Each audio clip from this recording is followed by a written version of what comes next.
I came home after hip surgery, and my own key would not work. My son said, "Dad, we changed the locks for security." Then I saw the empty space where my wife's piano used to be. I pulled out my phone and said, "I have recordings of everything you planned." They faced consequences they never expected. Before I tell you how I destroyed their little scheme, let me know where you are watching from in the comments below. Hit like and subscribe if you have ever had to stand up to family who underestimated your worth. My name is Gerald Mitchell, and I am 68 years old. People see a man with gray hair and a walker, and they assume my mind has aged along with my joints. That was the mistake my son Brandon and his wife Stephanie made. They forgot that before I was a retiree, I was a structural engineer.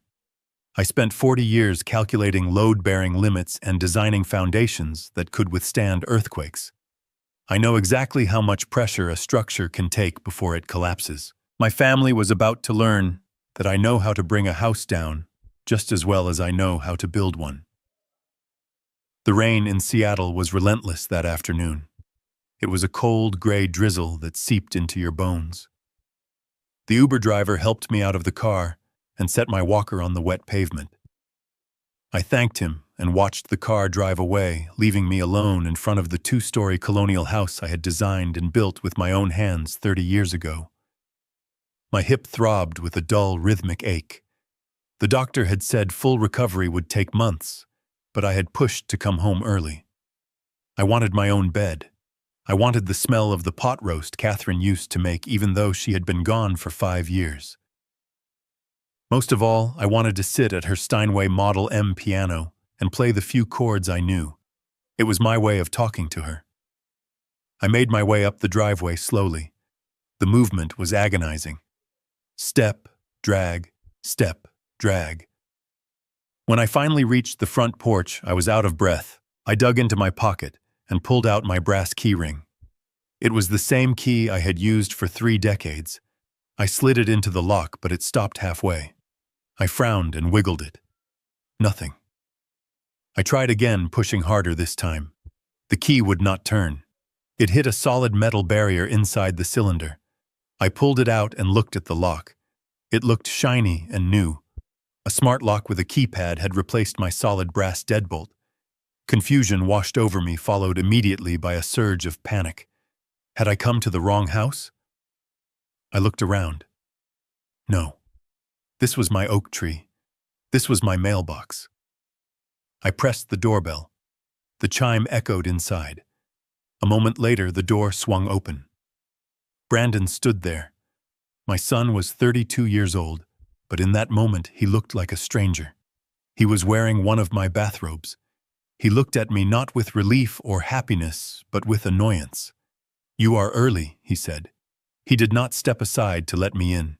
He stood in the doorway, blocking the heat from escaping. I stared at him. "Brandon, I have been standing in the rain for 5 minutes. Why does my key not work?" "Oh, right," he said, scratching his head. "We changed the locks last week.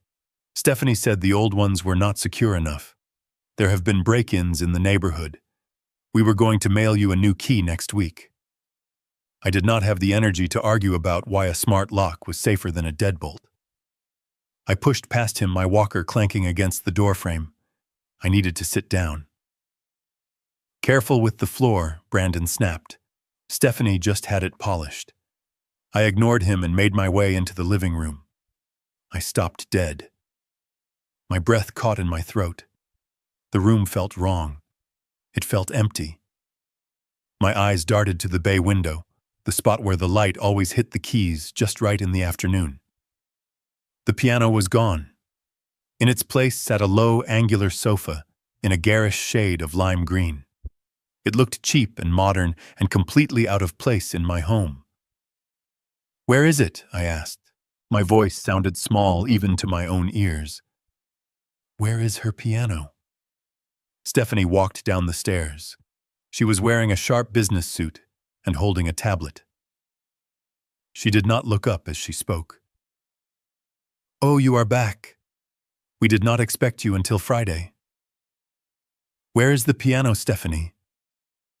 I gripped the handles of my walker so tight, my knuckles turned white. She finally looked at me. Her eyes were cold and devoid of empathy.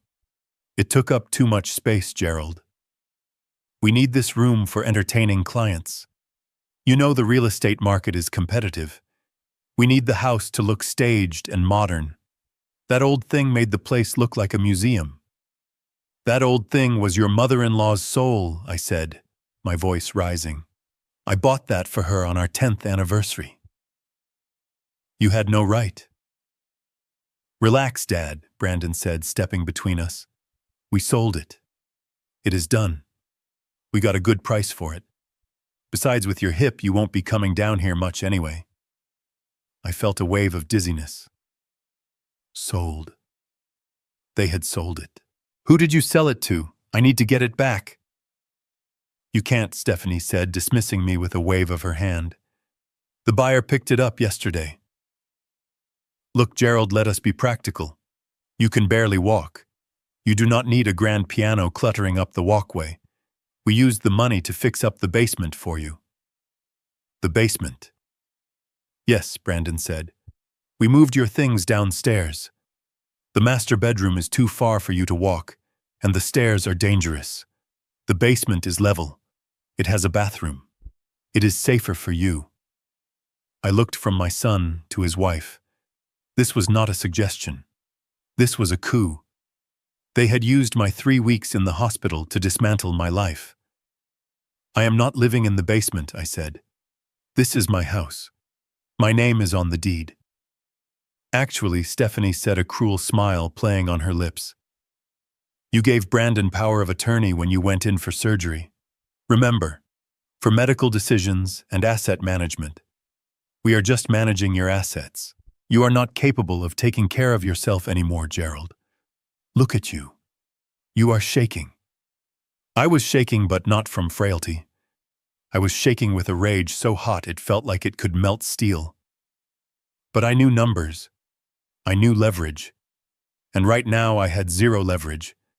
I was physically weak. I was outnumbered. And I was in pain. Fine, I said. Take me downstairs. The basement had always been my workshop. It was where I kept my tools, my blueprints, and my old drafting table. But when Brandon led me down the narrow stairs, I saw that my workshop was gone. My tools were boxed up and shoved into a corner. In the center of the room was a single twin bed, the kind you see in a college dorm, and a small nightstand. The air smelled of damp concrete and mildew. There was one small window high up on the wall that let in a sliver of gray light. This is temporary, right? I asked, sinking onto the hard mattress. We will see, Brandon said. He held out his hand. By the way, the doctor said you need to avoid stress. No screen time. No news. I will hold on to your phone and wallet for safekeeping. We do not want you losing them. That is my property, Brandon. Dad, do not make this difficult. Stephanie says it is for the best. He snatched the smartphone from my pocket before I could react.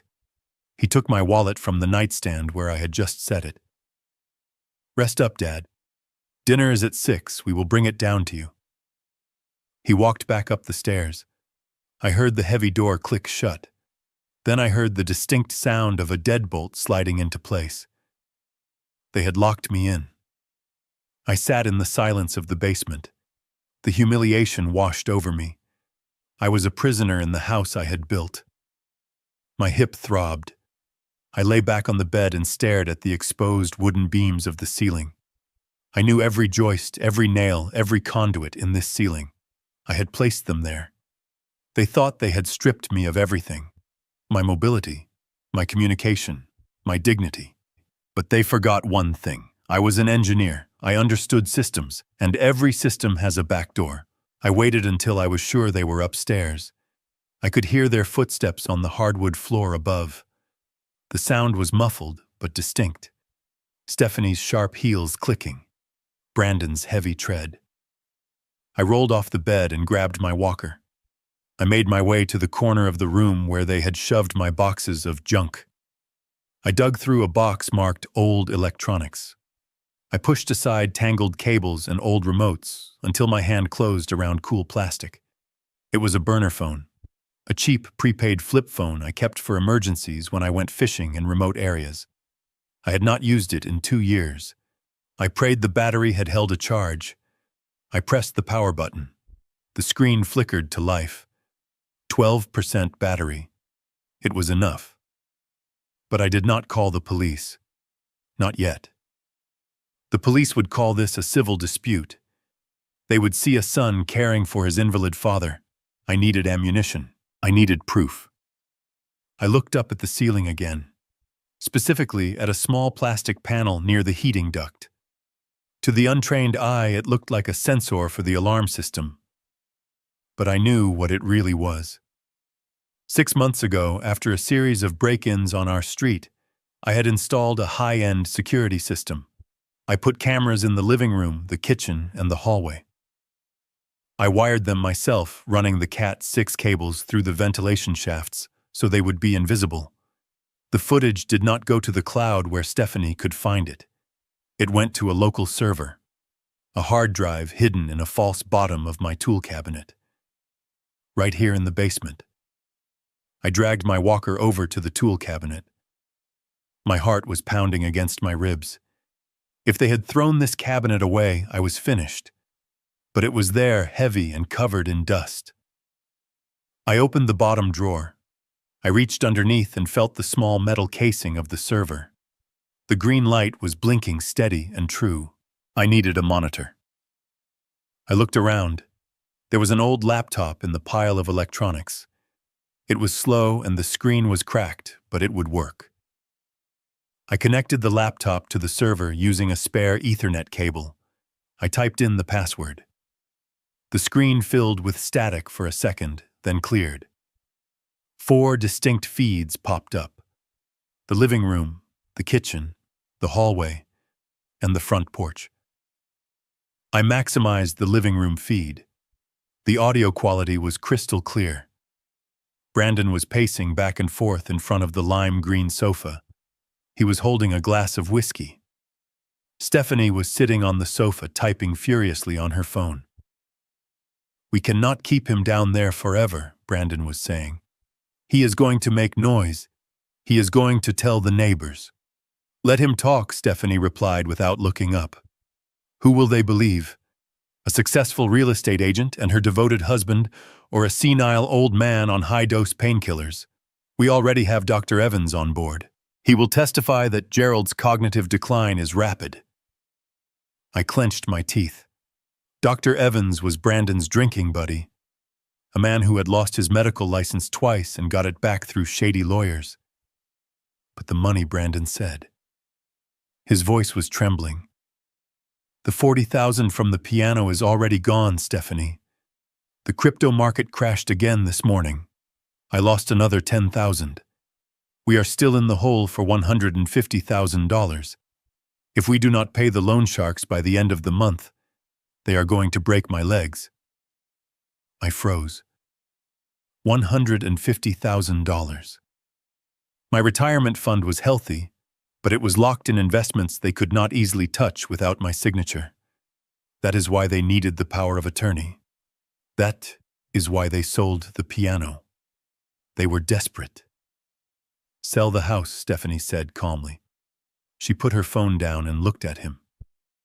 "We can't sell the house. It is in his name. Not if we declare him incompetent, Brandon. Once we get the court order, we transfer the deed. We sell the house for $1.2 million. We pay off your stupid debts. We put the old man in a state-funded nursing home. And we take the remaining $1 million and move to Canada. We start fresh." Brandon stopped pacing. He looked at the ceiling right at the spot where I was sitting underneath. "He loved that piano," he whispered. "He will forget about it in a week," Stephanie said. "Just like he will forget about this house. He is a burden, Brandon. We are doing him a favor. He needs professional care. We need a future." I watched my son. I watched the boy I had taught to ride a bike, the boy I had put through college. I waited for him to defend me. I waited for him to say no. Instead, he downed the rest of his whiskey in one gulp. "Okay," he said. "Okay, let us do it. When does Dr. Evans come over to sign the papers?" "Tomorrow afternoon," Stephanie said. "Make sure the old man is drugged up. Give him extra painkillers with his dinner.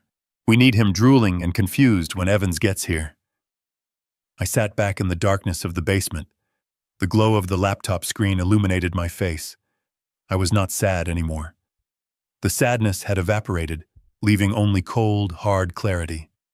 They wanted a senile old man. Fine. I would give them a performance worthy of an Oscar. They wanted to play games with my life. They did not realize they were playing chess with a grandmaster. I reached for the burner phone again. I did not call the police. I dialed a number I had not called in 10 years.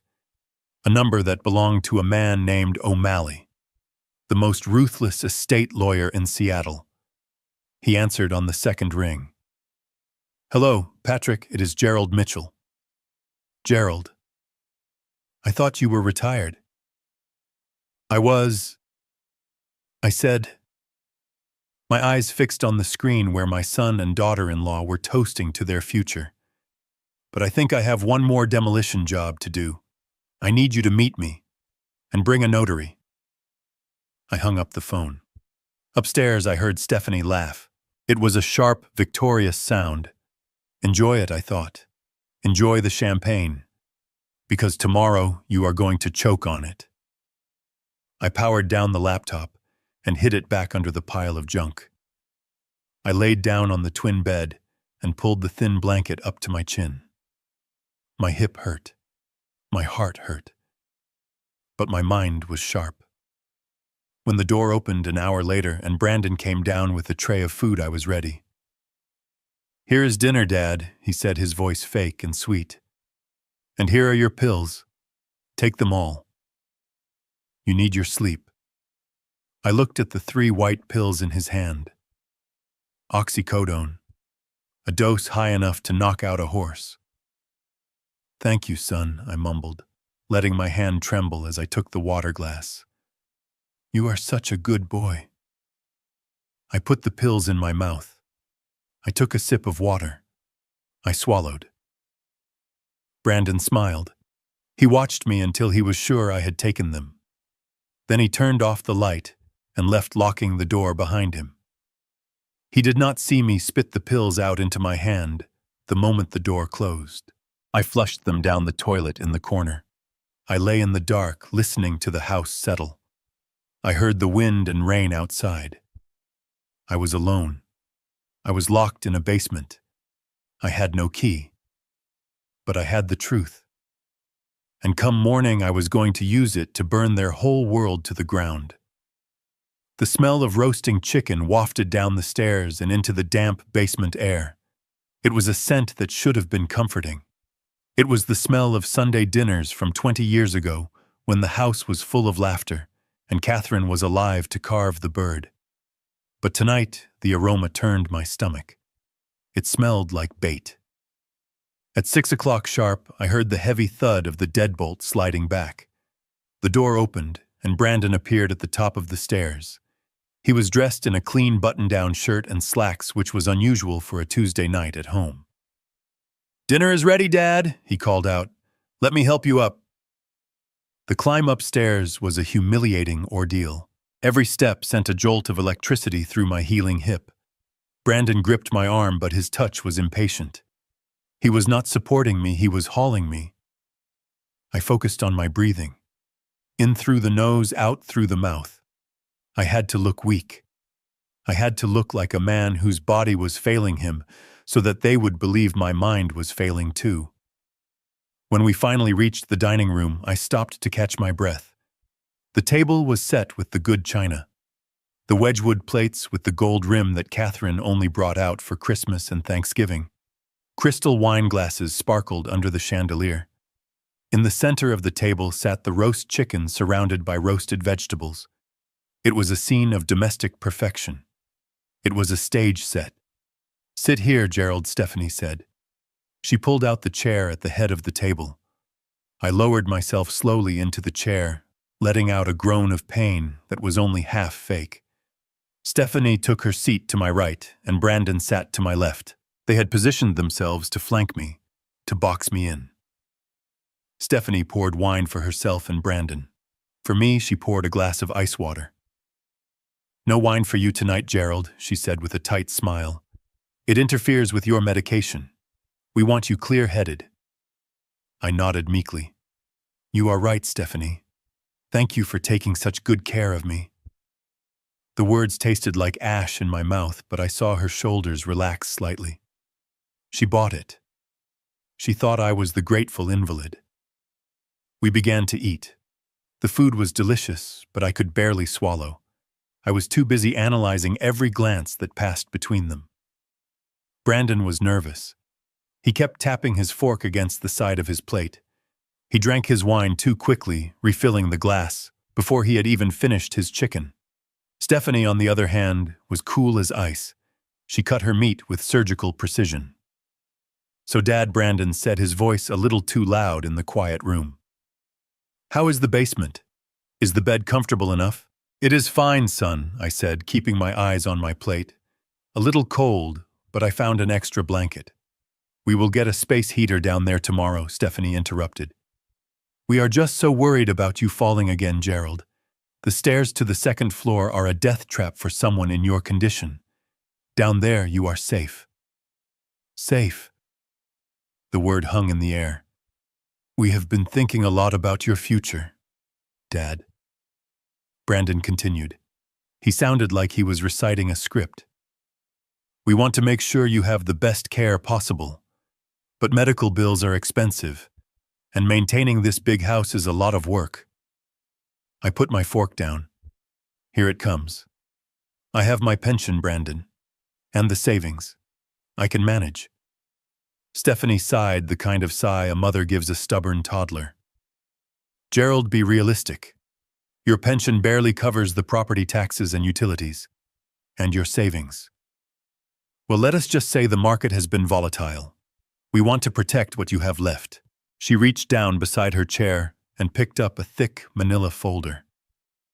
My heart began to hammer against my ribs. I knew what was in that folder. I had heard them planning it on the camera feed. She placed the folder on the table, pushing aside the roasted potatoes to make room. She opened it to reveal a stack of documents clipped together. The paper was heavy and cream-colored. Legal stock.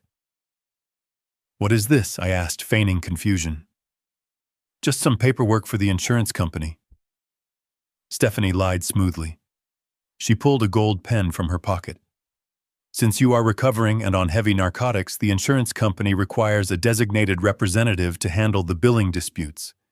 It just allows Brandon to sign off on the hospital invoices, so you do not have to worry about the paperwork." She flipped to the last page where a yellow sticky note with a "sign here" arrow was attached. "Just sign right there," Dad Brandon said. "Then we can have dessert." Stephanie made apple pie. I reached for the glasses hanging around my neck. They were my old reading glasses, the ones with the scratched lens. I put them on slowly, my hands trembling. "I should read it first," I said. "I always read before I sign." Stephanie laughed, a short, sharp sound. "Oh, Gerald, do not be silly. It is standard legalese. Boring stuff. Section 402, subsection C, blah, blah, blah. It just says Brandon can talk to the billing department. Your dinner is getting cold." I looked down at the paper. I ignored the signature line. My eyes scanned the paragraph above it. I did not need to read the whole thing. I saw the keywords. Durable power of attorney, revocation of trust, full authority over real estate and liquid assets. This was not an insurance form.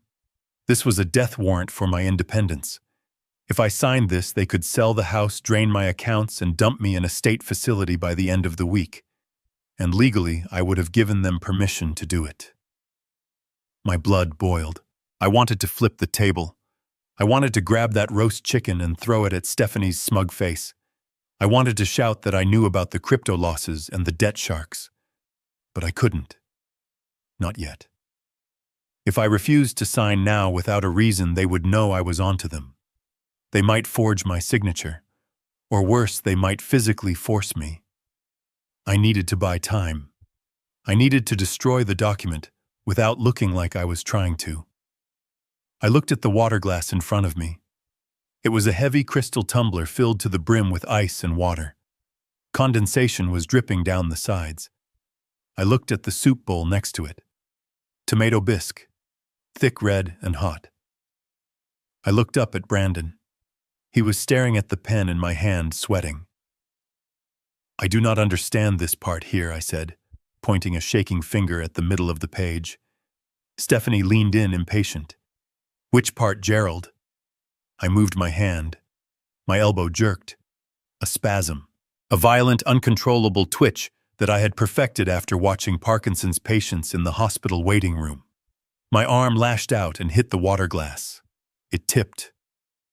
But I did not just let it tip. I flailed, trying to catch it, and in the process I swept the bowl of tomato bisque right off the placemat. It was a catastrophe. The water flooded across the table, soaking into the heavy paper instantly. The tomato bisque followed a red tidal wave of hot soup that sludged over the documents, covering the signature line and the text in a thick orange goo. "Oh no," I cried out, dropping the pen. "Oh my God, I am so sorry, my hand. It jerked." Stephanie screamed. She jumped back, her chair scraping loudly against the floor, but she was not fast enough. The soup dripped off the table and splattered onto her pristine cream-colored trousers. "You stupid old man," she shrieked. "Look what you did." I am sorry, I stammered, grabbing a napkin and uselessly dabbing at the sodden mess of pulp that used to be the power of attorney. I tried to catch it. I am so clumsy. Brandon stood up, his face pale. "The papers, are they ruined?" He reached for the folder, but the wet paper tore in his hands. The ink was running. The document was destroyed. Stephanie was breathing hard, her chest heaving. She looked at me with pure venom. For a second, I thought she was going to hit me. I saw her hand twitch. It was an accident. I whimpered, shrinking back in my chair. Stephanie closed her eyes and took a deep breath. She was regaining control. She was remembering the long game. "It is okay, Gerald," she said through gritted teeth. Her voice was trembling with suppressed rage. "It is just an accident. We can print another copy." "Not tonight," Brandon said, looking at the mess.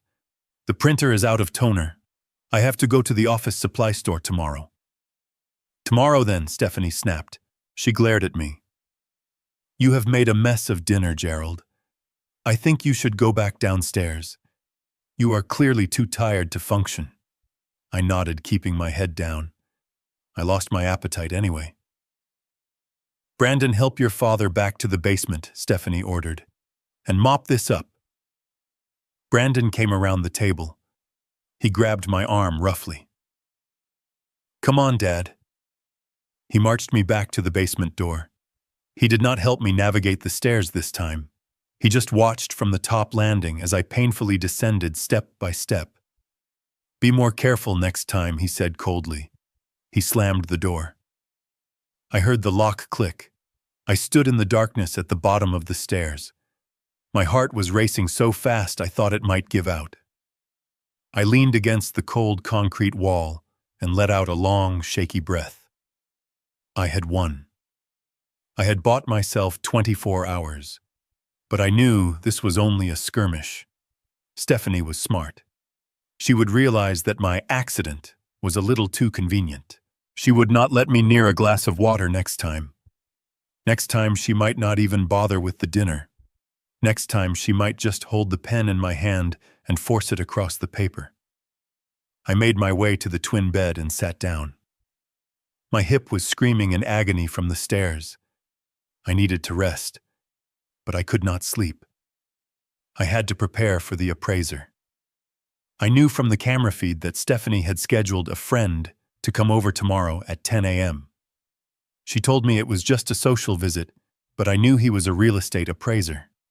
They wanted a fast valuation so they could list the house the second they got my signature. I looked at the unfinished ceiling above me. I looked at the exposed pipes and the electrical conduits.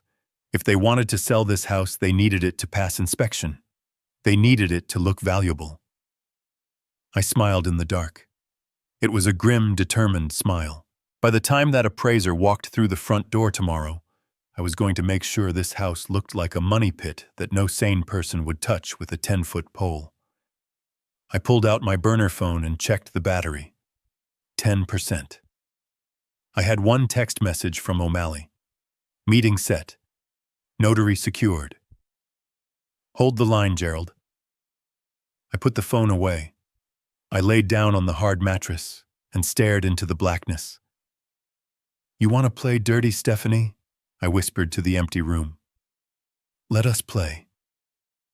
The basement at 2 a.m. was a tomb of silence. The only sound was the rhythmic dripping of a pipe somewhere in the walls and the hum of the old refrigerator in the corner. I lay on the twin bed, my eyes wide open, staring into the suffocating darkness. My hip throbbed with a dull, persistent ache, but I did not reach for the pain medication. I needed my mind sharp. I needed to be ready. I knew they would come. It was the next logical step in their plan. They had failed to get my signature on the power of attorney form at dinner thanks to my well-timed clumsiness. Now they needed leverage. They needed a reason to prove I was unfit to manage my own affairs. And what better reason than drug dependency? At 2:15, I heard it. The soft click of the deadbolt at the top of the stairs sliding back. It was quiet, so quiet that if I had been asleep, I never would have heard it. But I was not asleep. I was a sentry in my own home. I shifted my position slightly, turning my back to the room and pulling the thin wool blanket up to my ear. I slowed my breathing, forcing it into the deep, rhythmic pattern of deep sleep. Inhale for 4 seconds. Hold for 2. Exhale for 4. It was a technique I had used during MREs to keep from panicking. Now it was my camouflage. The door creaked open. A sliver of yellow light from the hallway sliced through the darkness of the basement, then vanished as the door was eased shut. Footsteps descended the wooden stairs. They were hesitant. Careful. The steps of a thief who knew he was trespassing on sacred ground. I gripped the burner phone beneath my pillow. I had set it to record audio an hour ago. The microphone was positioned just at the edge of the pillowcase. The footsteps reached the concrete floor. A beam of light swept across the room. I could feel it playing over the boxes of my tools, the cold pipes on the ceiling, and finally resting on me. I did not flinch. I kept my breathing steady even as my heart hammered against my ribs like a trapped bird. Dad. The whisper was barely audible. It was Brandon. My son. The boy I had taught to fish. The man who was now creeping into my room like a criminal. I did not answer. I let out a soft snore, a little rattle in the back of my throat to sell the performance. He moved closer. I could smell him, the stale scent of wine from dinner and the sharp tang of nervous sweat. He stood over the bed for a long moment. I could feel his presence looming over me, a dark weight in the air. Was he checking if I was alive? Was he feeling a pang of guilt? Then he moved. He turned away from the bed and went to the small nightstand. I heard the drawer slide open. He was looking for something specific. He pushed aside my reading glasses and the notepad. Then I heard the rattle of plastic. The pill bottle. It was the prescription for oxycodone the surgeon had given me. A powerful opioid meant for severe post-surgical pain. There were 40 pills in that bottle. Enough to kill a man, if taken carelessly. I heard the cap being unscrewed. The child safety lock clicked. Then the sound of pills being poured into a hand. I am sorry, Dad, Brandon whispered again. His voice cracked. I really am, but we need this. He was not taking them for himself. He was not an addict. This was something far more sinister. He was staging a crime scene. He poured some of the pills back into the bottle. He was calculating the dosage. If he took too many, it would look like I had overdosed. If he took just enough, it would look like abuse, like I was popping them like candy. He screwed the cap back on and placed the bottle on top of the nightstand, not inside the drawer. He wanted it visible. He wanted it to be the first thing anyone saw. He walked back to the stairs, his footsteps lighter, now faster. He had what he came for. The door opened and closed. The lock slid back into place. I waited 5 full minutes before I moved. I sat up in the darkness and reached for the nightstand. I grabbed the bottle and shook it. It felt light. Too light. I turned on the small lamp. I poured the pills onto the blanket and counted them. 6. There were only 6 pills left. Yesterday there had been 30. He had taken 24 pills. If a doctor or a social worker looked at this bottle, they would see that I had consumed 24 high-strength opioids in less than 48 hours. That was enough to classify me as a danger to myself. It was enough to get me committed for emergency psychiatric evaluation. I smiled in the dim light. It was a cold, humorless smile. Brandon thought he was smart. He thought he had just framed me. But he had made a critical error. He did not know that I had switched the pills. 2 days ago, the moment I arrived home and sensed the hostility, I had replaced the oxycodone with high-strength Tylenol and laxatives I had in my travel kit. They looked identical white round pills. I had flushed the real opioids down the toilet to remove the temptation and the risk. So Brandon had just stolen 24 laxatives. But I could not let them know that. Not yet. I had to play the victim. I had to let the trap snap shut around my ankle so I could drag them into the pit with me. I put the 6 remaining placebo pills back in the bottle and placed it exactly where Brandon had left it. I turned off the lamp and lay back down. The next morning, I woke to the sound of voices upstairs. It was not just Brandon and Stephanie. There was a third voice, a woman's voice, professional and stern. I dragged myself out of bed and moved to my hidden listening station in the corner. I booted up the laptop and put on the headphones. The kitchen camera feed came to life. Stephanie was standing by the kitchen island, holding a cup of coffee. She was wearing a look of practiced concern. Opposite her sat a woman in a gray suit holding a clipboard. "I am just so worried about him," Stephanie was saying. Her voice trembled perfectly. "He has been confused since he came home. He forgets where he is. He becomes aggressive. And the medication. I think he is taking too much." The woman nodded, writing on her clipboard. "Has he threatened you?" "He threw a bowl of hot soup at me last night," Stephanie said. She pointed to a faint stain on the floor she had deliberately missed while cleaning. "He said he wanted to burn the house down. And then this morning, I found his pill bottle. He has gone through a month's supply in 2 days." Brandon walked into the frame. He looked pale and tired. He placed the pill bottle on the table. The bottle he had stolen from me. "Here it is," he said. "There are only a few left. We are terrified he is going to overdose. We cannot watch him 24 hours a day. We have jobs. We need help." The woman picked up the bottle and examined the label. She shook it. Her face hardened. "This is a very serious amount of narcotics," she said. "If he has consumed this much, he is in immediate danger. I need to see him." "He is in the basement," Stephanie said. "We had to lock the door for his own safety. He tries to wander out into the street at night." I took off the headphones. My hands were shaking not from fear, but from adrenaline. This was it. This was the nukes. They had called Adult Protective Services.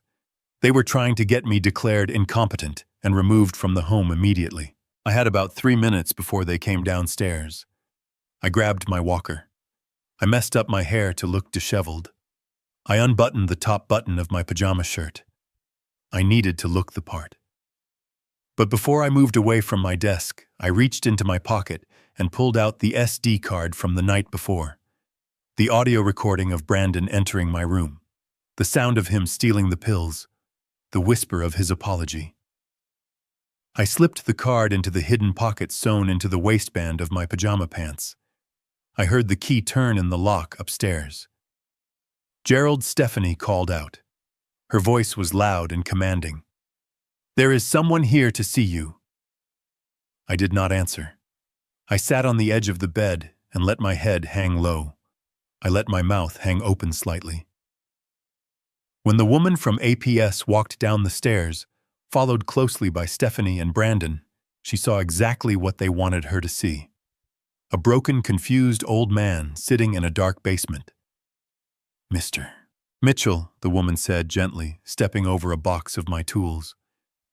"My name is Sarah. I am from social services. I am here to help you." I looked up at her. I made my eyes wide and vacant. I croaked. "Your son is worried about you, Mr. Mitchell. He says you have been taking a lot of medicine." I looked at Brandon. He refused to meet my eyes. He was staring at the floor, his hand in his pocket. The pocket where 24 laxatives were currently residing. "I do not know," I whispered. "I am just so tired." "See," Stephanie said triumphantly. "He does not even know what day it is. He is completely gone." Sarah looked at me with pity. Then she looked around the basement. She saw the single bed, the lack of windows, the dampness.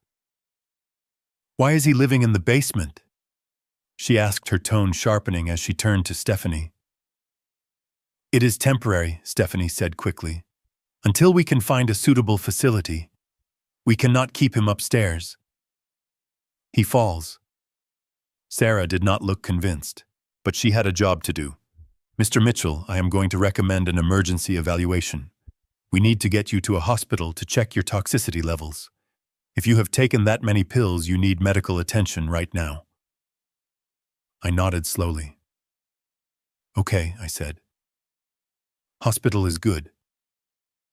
I wanted to go to the hospital. A blood test would prove I had 0 opioids in my system. It would prove that the pills were missing, but not inside me. It would raise the question, where did they go? And that question would lead straight back to the man standing in the corner, sweating in his bathrobe. I stood up, leaning heavily on my walker. As I passed Brandon, I stumbled slightly. He reached out to steady me. "Careful, Dad," he muttered. I leaned in close to his ear. "Just for a second." "You look pale, son," I whispered. "You should take something for that stomach of yours." He frowned, confused. I limped up the stairs, my heart singing a war song. They were taking me out of the house. They thought they were winning. They thought they were disposing of the evidence. They were wrong. They were just delivering the witness to the stand. The hospital bathroom was the first place I had felt safe in 3 days. The air smelled of antiseptic and industrial soap, but to me it smelled like freedom. Outside the heavy door, my son Brandon was pacing the hallway, playing the role of the distraught child, waiting for the toxicity report that he was certain would condemn me. He was so confident that he had let me go to the restroom unaccompanied. I leaned against the cold, tiled wall and pulled the burner phone from the hidden pocket in my pajama waistband. My hands were steady now. The adrenaline of the game had burned away the pain in my hip. I dialed a number I knew by heart. It rang 4 times before a gruff voice answered. "Yeah." "Leonard," I said, keeping my voice to a harsh whisper. "It is Gerald. I do not have much time." "Gerald, I heard you were crippled, or senile, depending on who you ask at the chess club. I am neither, Leonard, but I am currently locked in my basement, and my son is trying to sell my house out from under me." There was a pause on the other end. Leonard did not gasp. He did not ask if I was joking. Leonard was a retired forensic accountant who had spent 30 years chasing money launderers for the IRS. Nothing surprised him. "What do you need?" he asked. "He sold Catherine's piano," I said. The Steinway. He sold it 2 days ago for $40,000 cash. I need to know who bought it. You want me to track a cash transaction in 48 hours. I want you to do what you do best, Leonard. Brandon is an idiot. He would have bragged about the sale, or he would have used a broker to move it fast. Check the local listings, check the upscale pawn networks. Find out where that piano went. It is the key to everything. I heard the scratch of a pen on paper. Steinway Model M, 40 grand. Got it. Anything else? Get in touch with O'Malley, I said. Tell him I am accelerating the timeline. And Leonard. Do not call this number unless you have a name. I hung up and slipped the phone back into my waistband. I splashed cold water on my face and stared at the mirror. The man looking back was old. His skin was gray. His eyes were tired. But behind those eyes, the gears were turning. When I walked back out into the waiting room, the doctor was already talking to Brandon and the woman from social services. Brandon looked agitated. He was waving his hands. But the bottle was empty, he was saying. I saw him take the pills. Mr. Mitchell, the doctor said, his voice calm but firm. We ran a full toxicology screen. Your father's blood is clean. There are no opioids in his system. In fact, his levels of acetaminophen suggest he has only taken Tylenol. The woman from social services turned to Brandon. Her expression had shifted from sympathy to suspicion. If he did not take the pills, Mr. Mitchell, then where are they? I do not know, Brandon stammered. He must have flushed them, or hidden them. He is manipulative. You do not know him. I shuffled forward, leaning heavily on my walker. I made sure to look small and confused. Did I pass the test? I asked innocently. Can I go home now? I missed lunch. The social worker looked at me, then at Brandon. There is no medical reason to hold him, she said. And without evidence of self-harm or chemical dependency, I cannot authorize an involuntary hold. He goes home. Brandon looked like he had been punched in the gut. He had played his ace card and I had trumped it with a blood test. He had to drive me home in silence. The rain hammered against the roof of the car, matching the storm brewing inside the vehicle.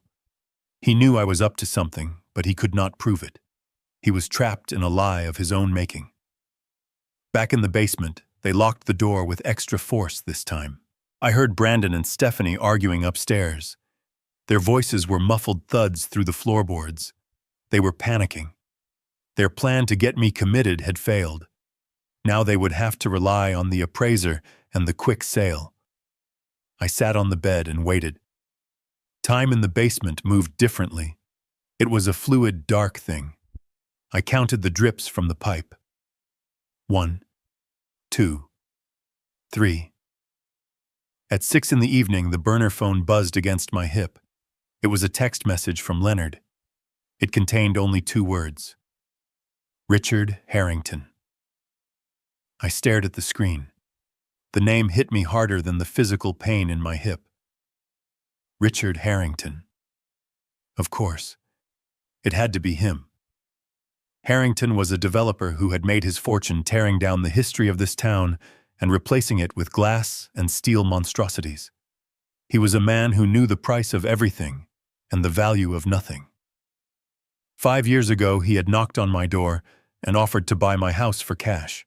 He wanted to bulldoze it and combine my lot with the one next door to build a 6-unit condo complex. I had told him to get off my property. I told him that this house was built with my own hands, that my wife's spirit was in these walls. He had laughed at me. He called me a sentimental dinosaur. Now he had her piano. I closed my eyes and I could see it.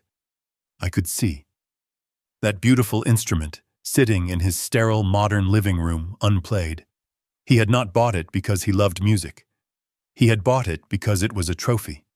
He had bought it because he knew it was mine. Brandon must have reached out to him knowing Harrington was the only one with enough cash to buy it immediately, without questions. My grip tightened on the phone until the plastic creaked. This was no longer just about survival. This was no longer just about teaching my son a lesson. This was war. Harrington did not just buy a piano. He bought a ticket to his own destruction. I typed a reply to Leonard. Address. The response came 10 seconds later.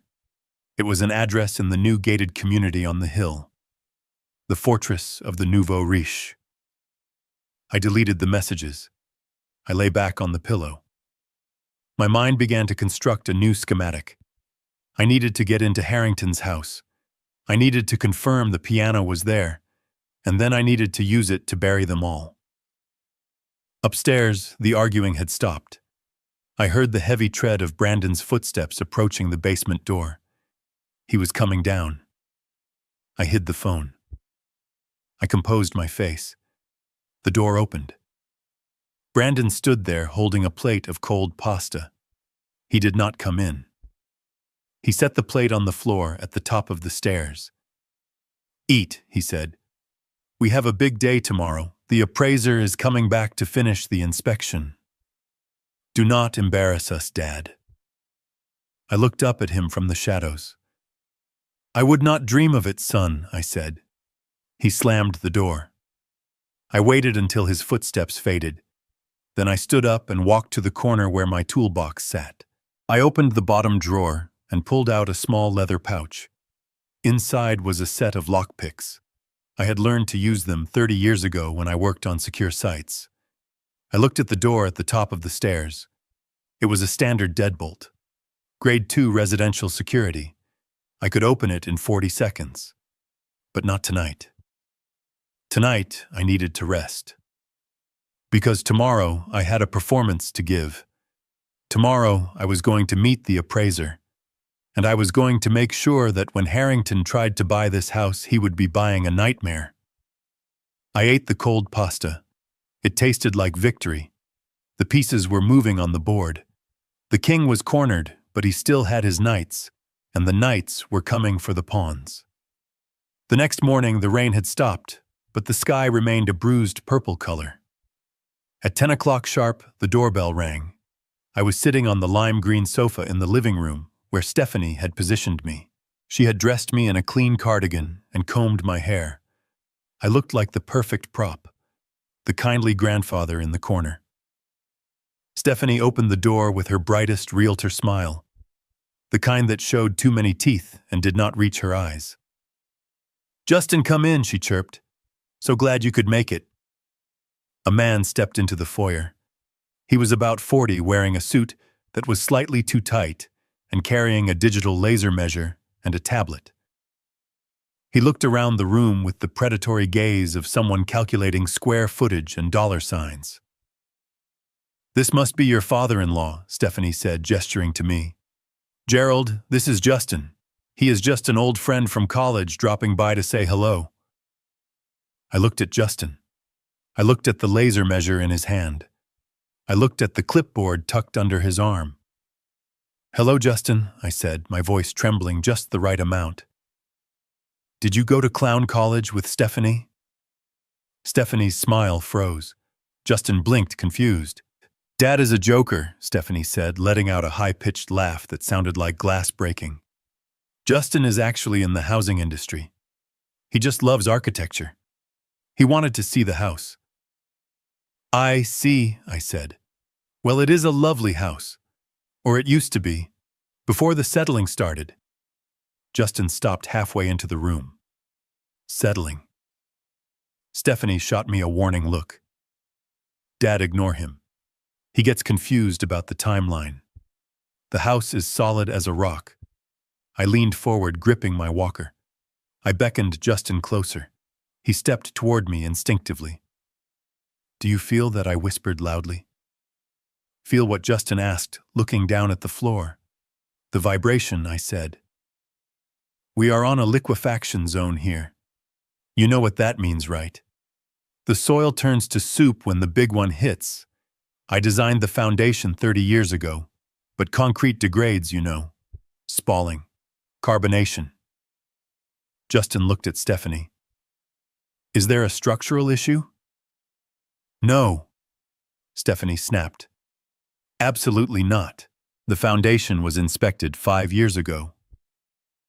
5 years is a long time in geology, I muttered, returning to my neutral staring at the wall pose, especially with the water table rising. Did you know the sump pump failed 3 times last winter? The crawl space was a swimming pool. Mold loves damp, dark places. I saw Justin take a subtle half-step back. He tapped something on his tablet. Why do we not start the tour? Stephanie said, her voice tight. The kitchen is this way. Gourmet finishes, granite countertops. She led him into the kitchen.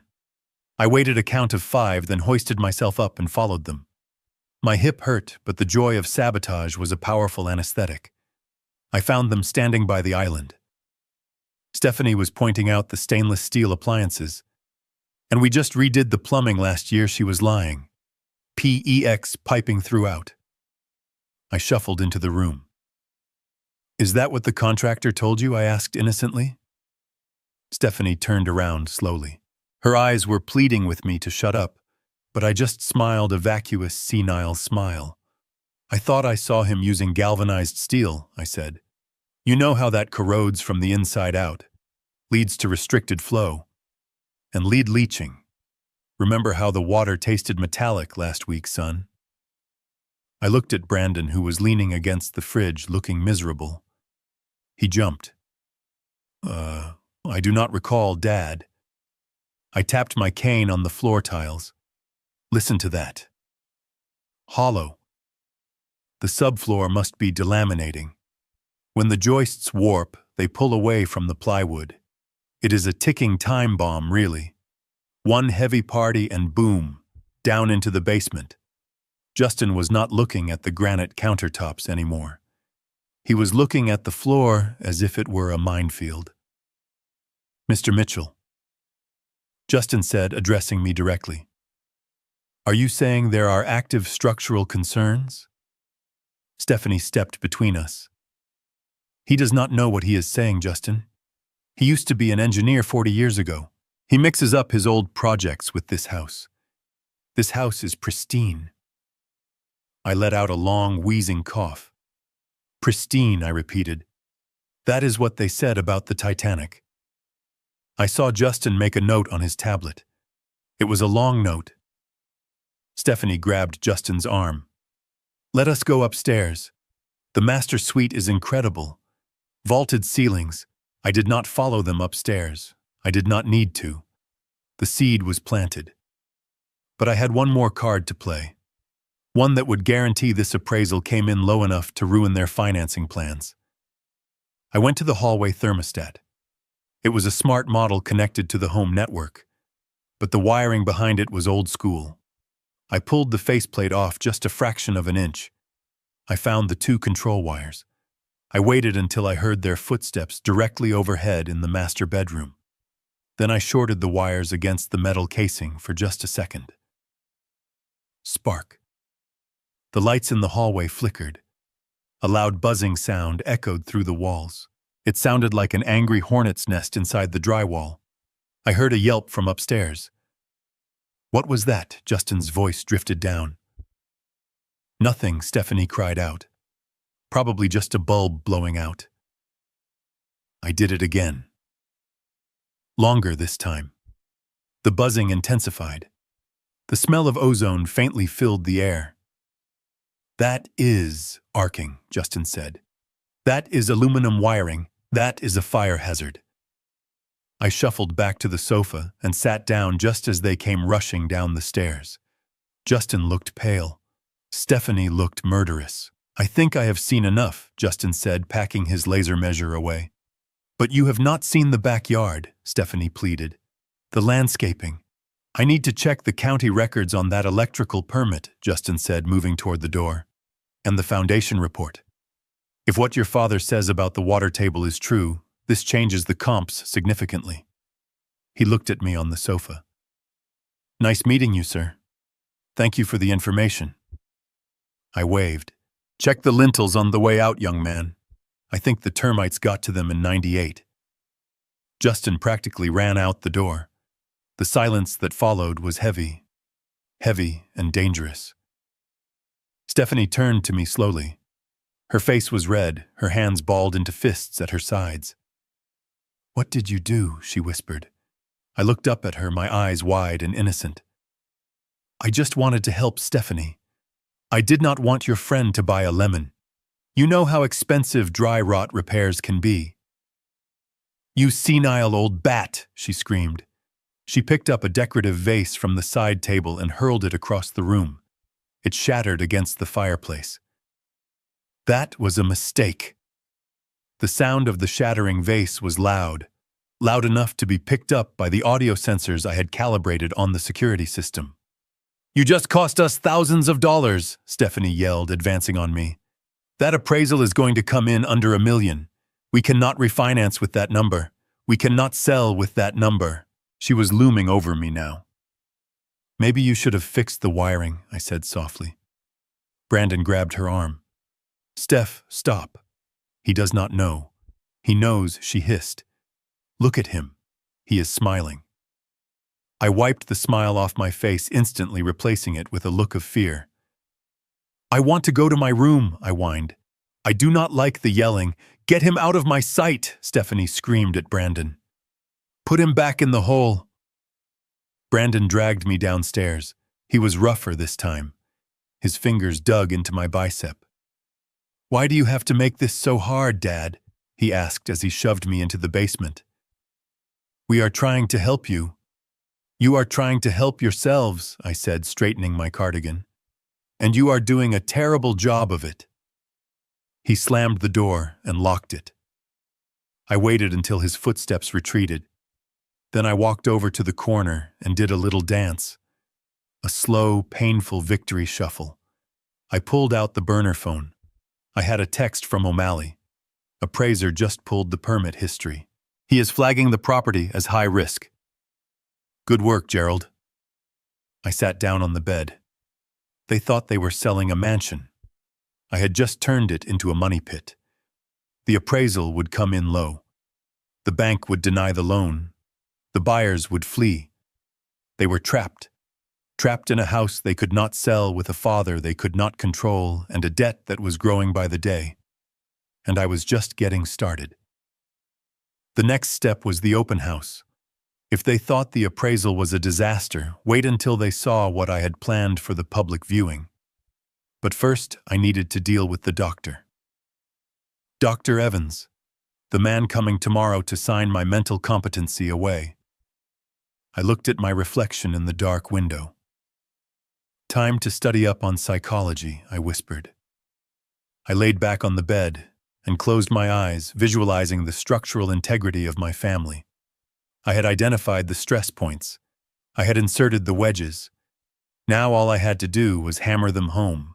The afternoon sun was weak, fighting a losing battle against the gray cloud cover that blanketed Seattle. I told Brandon I needed to walk to the end of the block and back. It was part of my physical therapy regimen prescribed by the surgeon. He had hesitated at first, standing in the doorway with his arms crossed. But the fear of the social worker returning must have been fresh in his mind. He could not be seen preventing an old man from getting his exercise. Just do not go far, he had warned me, and take your phone. I shuffled down the driveway, leaning heavily on my walker. Every step sent a spike of fire through my hip, but I welcomed the pain. It kept me focused. I made it to the corner and turned left, away from the prying eyes of the house. 2 blocks down there was a small community park. It was empty save for a few pigeons pecking at the wet asphalt. Sitting on a bench near the duck pond was a man who looked entirely out of place. He was wearing a charcoal gray Italian suit and polished Oxfords that cost more than my first car. He was reading a newspaper, but his eyes were scanning the perimeter. Patrick O'Malley. I sat down next to him, letting out a long breath of relief. I did not look at him. I looked at the pond. You look like hell, Gerald Patrick said without lowering his paper. I feel like hell, I replied, but my mind is clearer than it has been in years. Patrick folded the newspaper and placed it on his lap. He was 70 years old, just 2 years older than me, but he still had the shark-like intensity that had made him the most feared estate litigator in the state. We had played chess together every Thursday for 15 years. He knew my strategies better than anyone.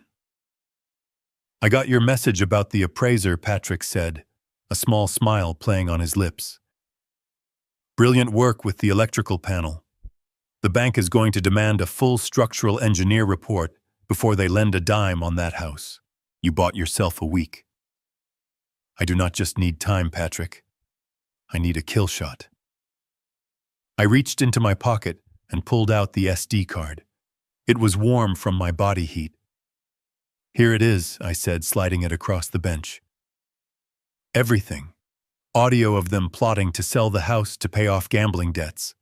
Video of Brandon stealing my pain medication to frame me for abuse. And the footage of Stephanie admitting they sold Catherine's piano. Patrick covered the card with his hand and slipped it into his pocket in one fluid motion. This is good, Gerald. This is criminal. We can go to the police right now. We can have them arrested for elder abuse, grand larceny, and conspiracy. No, I said sharply, not yet. Patrick turned to look at me, his eyebrows raised. Why not? They are dismantling your life. Because if we arrest them now, they just look like desperate kids who made a mistake. They will get a plea deal, probation. They will cry to the judge about financial pressure. I do not want them to have a way out, Patrick. I want to crush them. I took a deep breath. Explain the trust to me again. The one Catherine and I set up 10 years ago. Patrick nodded. He shifted into lawyer mode. His voice became precise and clinical. The Catherine Mitchell Revocable Living Trust. It holds the title to the house, the investment accounts, and the personal property, including the piano. You are the primary trustee. You have sole authority to buy, sell, or manage the assets. And Brandon, I asked. Brandon is the successor trustee, Patrick continued. But here is the key. He only assumes power upon your death or your proven incapacitation. Incapacitation, I repeated. That is the word they are hanging their hats on. Exactly. The trust has a very specific clause regarding incapacitation. It requires the written certification of 2 independent physicians stating that you are unable to manage your own affairs. 2 physicians? Yes. And that is why they are bringing in Dr. Evans tomorrow. I nodded slowly. The pieces were fitting together. They have Dr. Evans, I said. He is a crook. He will sign anything for a bottle of scotch. But they need a second one. They will probably try to use the hospital records, Patrick said. Or they might try to bribe another doctor. But here is where they are walking into a trap, Gerald. If Brandon acts as trustee and sells assets like the piano before he has that certification, he is committing fraud. He is selling property he does not legally own. It is a felony. And if he tries to sell the house, I asked, he cannot close the deal without the certification. The title company won't insure it. So he is rushing to get you declared incompetent so he can retroactively justify his actions. I looked at the ducks floating on the pond. They looked so peaceful, unaware of the predators beneath the surface. So if I prove I am competent, I said, then everything he has done is illegal. Patrick nodded. Correct. If you are sane, he is a thief. If you are competent, he is a fraudster. And since we have evidence that he is manufacturing the incompetence that makes it a criminal conspiracy. I smiled. It was the first time I had genuinely smiled in days. So we let him try, I said. We let him think he has won. We let him bring in Dr. Evans. We let him list the house. We let him host the open house. Patrick looked at me with a mixture of concern and admiration. You are playing a dangerous game, Gerald. If Dr. Evans signs that paper and they file it with the court, you legally cease to be a person. You become a ward of the state. We would have to fight for months to reverse it. That is why I need you to be ready, I said. When is the open house? Sunday, Patrick said. I saw the draft listing online. They are moving fast. Sunday, I said. That gives me 3 days. I stood up, gripping my walker. The pain in my hip was screaming, but I ignored it. On Sunday, I want you to come to the house, I said. Bring the police. Bring the sheriff. And bring the trust documents. Patrick stood up too. He placed a hand on my shoulder. I will be there. But Gerald, be careful with Evans. He is not a doctor anymore. He is a drug dealer with a prescription pad. Do not let him inject you with anything. I won't, I said. I turned to walk back to the house that was legally mine but felt like a prison. One more thing, Patrick called out. I stopped and turned around. Harrington. The man who bought the piano. I did some digging. And he is hosting a dinner party tonight. He is showing off his new acquisition. I felt a cold rage tighten my chest. He was playing her piano. He was letting strangers spill wine on it. Get the paperwork ready. Patrick, I said. On Sunday, we take back the house. On Monday, we take back the piano. I walked back to the house under the gray sky. Brandon was waiting on the porch, checking his watch. You were gone 20 minutes, he snapped. I told you not to push it. I needed the fresh air. I said, shuffling past him. It smells like rot in the basement. He looked at me suspiciously, but he did not say anything. He was too stressed. He was thinking about the appraisal. He was thinking about the debts. He was thinking about Dr. Evans coming tomorrow. He did not know that the man hobbling past him had just authorized his legal execution. I went back down to the basement. I sat on the bed and looked at the calendar on my phone. Tomorrow was Friday, the day of the mental evaluation. Dr. Evans was coming to certify that I was a vegetable. He was coming to ask me questions, to confuse me, to twist my words. I pulled a notebook from under my mattress. For the last 2 nights, I had not just been sleeping. I had been studying. I had been memorizing every cognitive test used in geriatric evaluations, the Montreal Cognitive Assessment, the mini mental state exam. I knew them backward and forward, but I was not going to pass the test.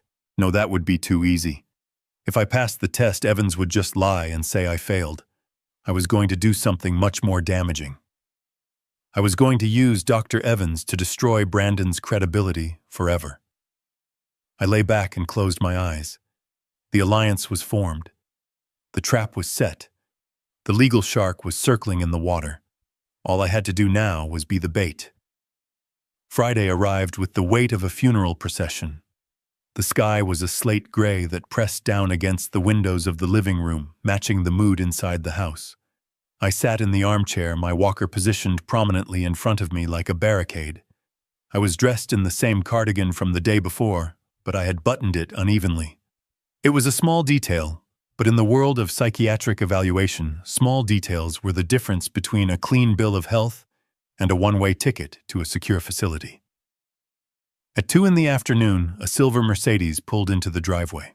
I watched through the sheer curtains as Dr. Evans stepped out. He was a man who wore his vanity like a uniform.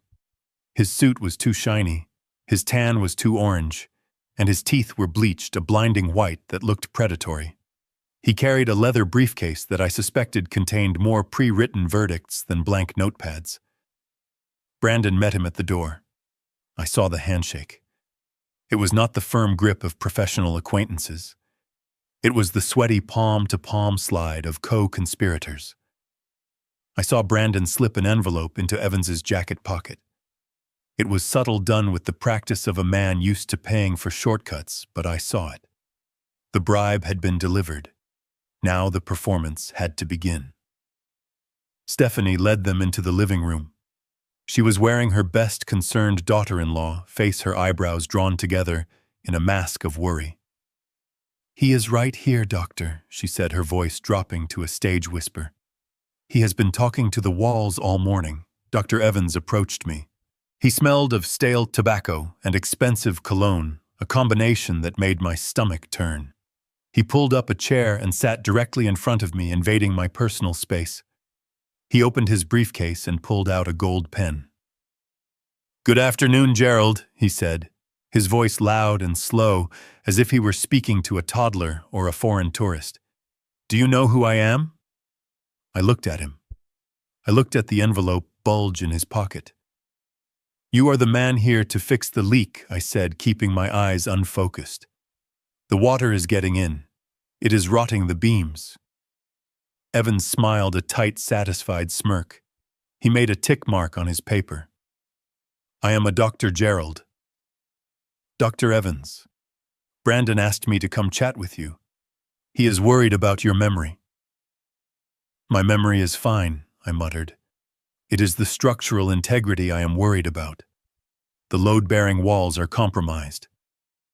Evans looked at Brandon and Stephanie. They nodded, encouraging him. "Tell me, Gerald, what year is it?" Evans asked. I paused. I let my mouth hang open slightly. I calculated the date. It was Friday, October 14th.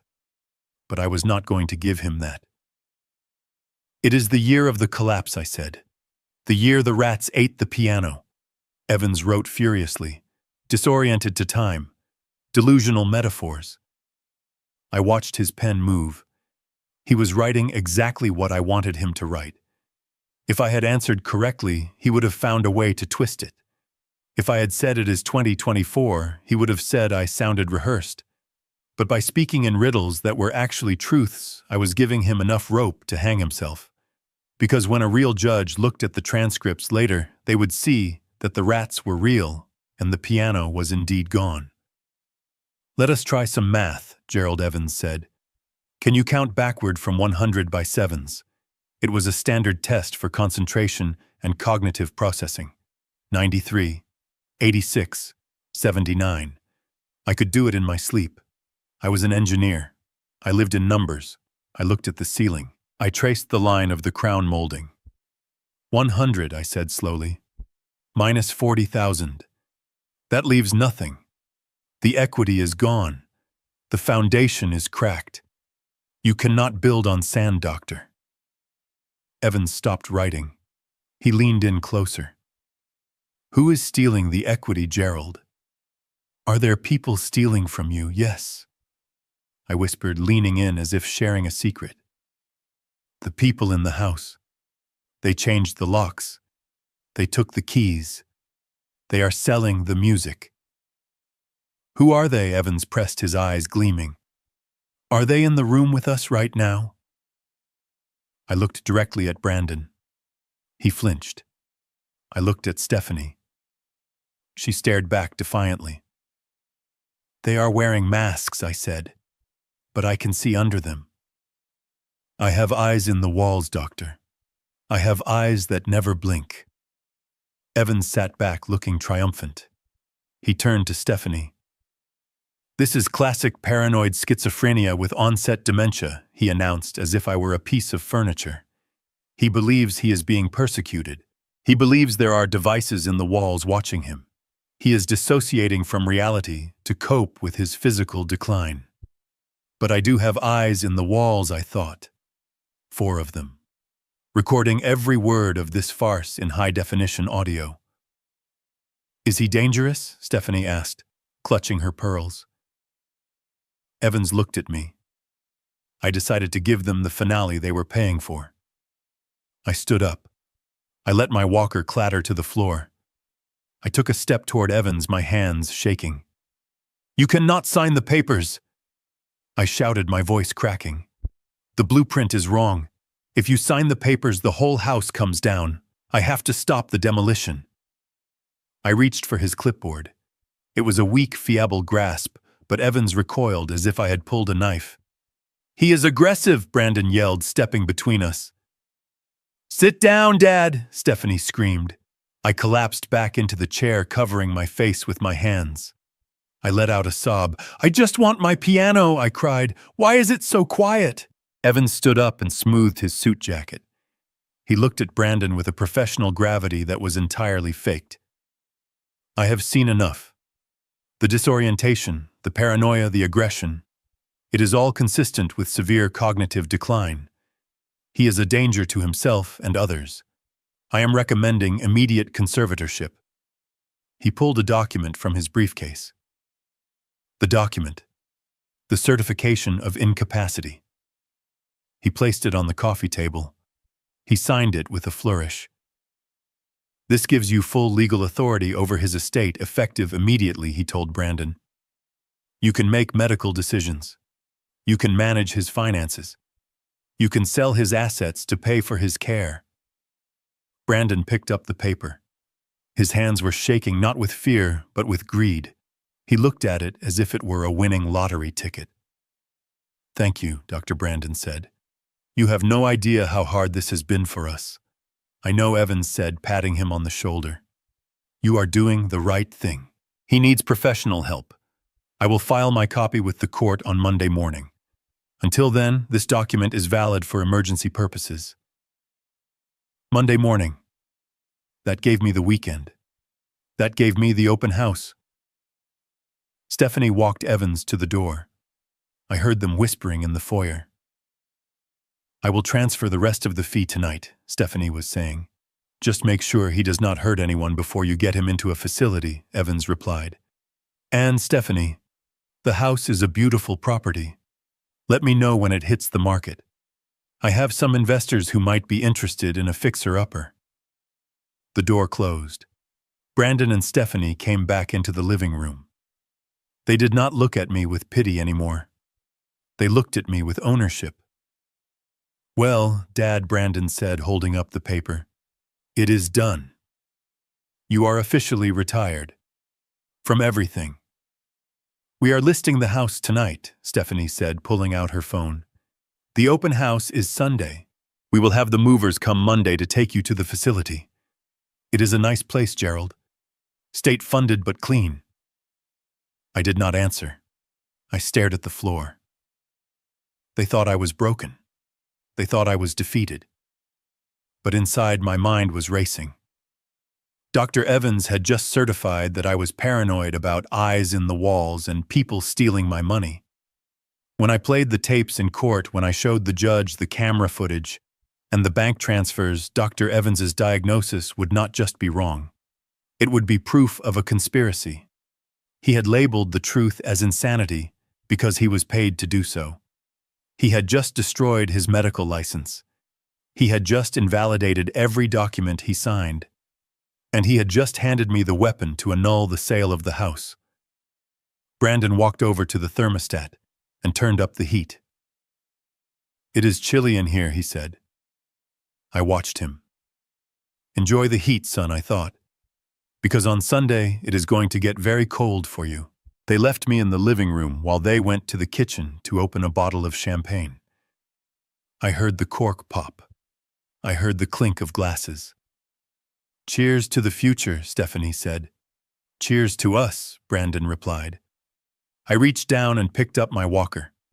I pulled myself up. I walked to the window and looked out at the gray afternoon. The rain was starting again. It was washing away the dust. I looked at the reflection of the room in the glass. The empty space where the piano stood was a gaping wound. I promise you, Catherine, I whispered to the glass. I promise you they will pay for every note they stole. I turned and walked back to the basement. I had work to do. I had to prepare the final stage of the trap. The open house was not going to be a sale. It was going to be a show. And I was the director. I sat down at my computer in the basement. I pulled up the smart home interface. I looked at the schedule for Sunday. Open house 1 o'clock p.m. to 4 o'clock p.m. I cracked my knuckles. I opened the code for the lighting system. I opened the code for the sound system. I opened the code for the automated blinds. If they wanted a haunted house, I would give them a haunted house. But the ghosts wouldn't be dead people. The ghosts would be their own lies coming back to haunt them. I typed a command into the system. Execute protocol judgment day. Timer set. Sunday 1:30 p.m. I sat back and watched the cursor blink. It was the heartbeat of my revenge. Slow, steady, unstoppable. Sunday morning arrived wrapped in a shroud of fog, But inside my house, everything was bright and fake. Stephanie had been up since 5 in the morning staging the property. She had moved furniture, rented expensive art to cover the cracks in the plaster, and filled the house with the scent of vanilla and lavender to mask the smell of old secrets. From my command post in the basement, I watched her on the monitor. She was like a general preparing for battle, armed with air freshener and a smile that could cut glass. Brandon came downstairs at noon. He was wearing a navy blue blazer and khakis, trying to look like the son of a wealthy dynastic family, rather than a man who had gambled away his inheritance on digital coins. He unlocked the basement door, but he did not come in. He stood on the threshold, keeping his distance. "Dad," he said, his voice tight. "The open house starts in an hour. We are going to lock this door from the outside. Do not make a sound. Do not turn on the TV. If anyone asks where you are, we are telling them you are visiting your sister in Chicago." I sat on the edge of my twin bed, my hands folded in my lap. I looked the picture of defeat. "I understand, son," I said softly. "I will be quiet as a mouse." "Good," Brandon said. He looked at me for a second, a flicker of guilt crossing his face before he suppressed it. "It is for the best, Dad. Once the house is sold, we can get you into that facility. You will be safer there." He closed the door. I heard the heavy click of the deadbolt. Then I heard the second click of the electronic keypad lock they had installed just for today. They wanted to be absolutely sure I could not wander out and scare the buyers. I waited until I heard his footsteps fade. Then I turned to my laptop. The screen was glowing with the interface of the smart home system. I had written the code myself late last night. It was a masterpiece of automation, a symphony of chaos scheduled to begin at exactly 1:30. At 1 o'clock, the first cars began to arrive. I watched the external cameras. Luxury sedans and SUVs pulled into the driveway. Stephanie greeted them at the door, a glass of champagne in her hand. She was charming, effervescent, and completely fraudulent. "Welcome," she chirped. "Please come in. This is a historic property, lovingly maintained by the original owner for 40 years, I scoffed. Lovingly maintained. She had spent the last 3 years complaining that the house was a dusty relic. By 1:15, the living room was full. There were young couples looking for a starter home and serious investors looking for a flip. And there, in the corner, talking to Brandon, was Dr. Evans. He had brought 2 men in dark suits. I recognized them. They were hard money lenders, the kind of men who bought distressed properties for pennies on the dollar. Evans was not just a corrupt doctor. He was trying to facilitate a fire sale to his cronies.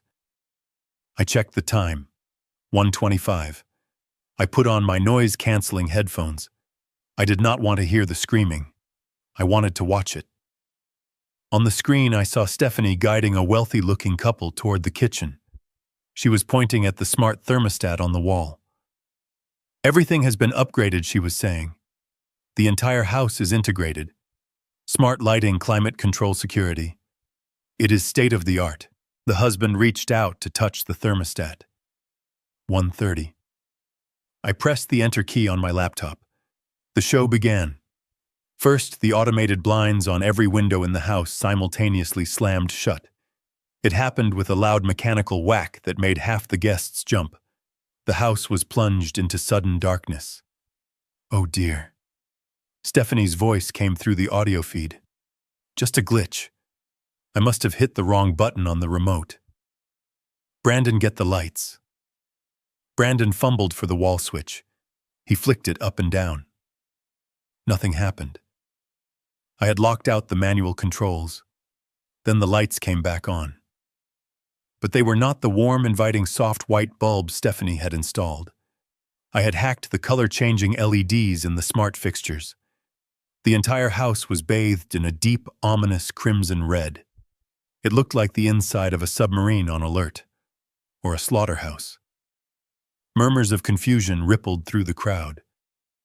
Then the sound system kicked in. I had bypassed the volume limiters. The speakers recessed in the ceiling crackled to life. But I did not play death metal or sirens. That would have been too crude. I played the truth. The audio file I had edited together began to play at maximum volume. It echoed off the hardwood floors, shaking the very foundation of the house. "This house is a money pit," it was Stephanie's voice. Crystal clear. Recorded from the kitchen conversation 2 days ago. "The wiring is shot, the plumbing is ancient, and the old man is a burden. We just need to paint over the mold and sell it to some idiot before the roof caves in." The guests froze. The wealthy couple in the kitchen dropped their hands from the counter as if it were red hot. Stephanie stood in the center of the room, her face draining of color under the red lights. "What is that?" someone shouted. "It is a mistake," Brandon yelled, waving his arms. "It is a prank. Someone hacked the system." The recording continued. It cut to Brandon's voice. "We will declare him incompetent. Dr. Evans will sign the paper. We take the power of attorney, sell the house, and dump him in the state nursing home. He won't even know what happened." I saw Dr. Evans in the corner. He looked like he wanted to dissolve into the floor. The 2 investors next to him stepped away, looking at him with disgust. Stephanie ran to the wall panel, frantically tapping the screen, trying to shut it off. But the screen was locked. It simply displayed a countdown timer. "Get out!" Stephanie screamed at the walls. "Stop it!" But I was just getting started. I activated the HVAC system. I reversed the flow on the furnace and cranked the fans to high. Dust, soot, and the accumulated grime of 30 years was blasted out of the vents. A cloud of gray particulate matter filled the room, choking the guests. People began to cough. The panic set in. "Let us get out of here," the wealthy husband shouted, grabbing his wife's arm. They rushed for the front door. Brandon ran to intercept them.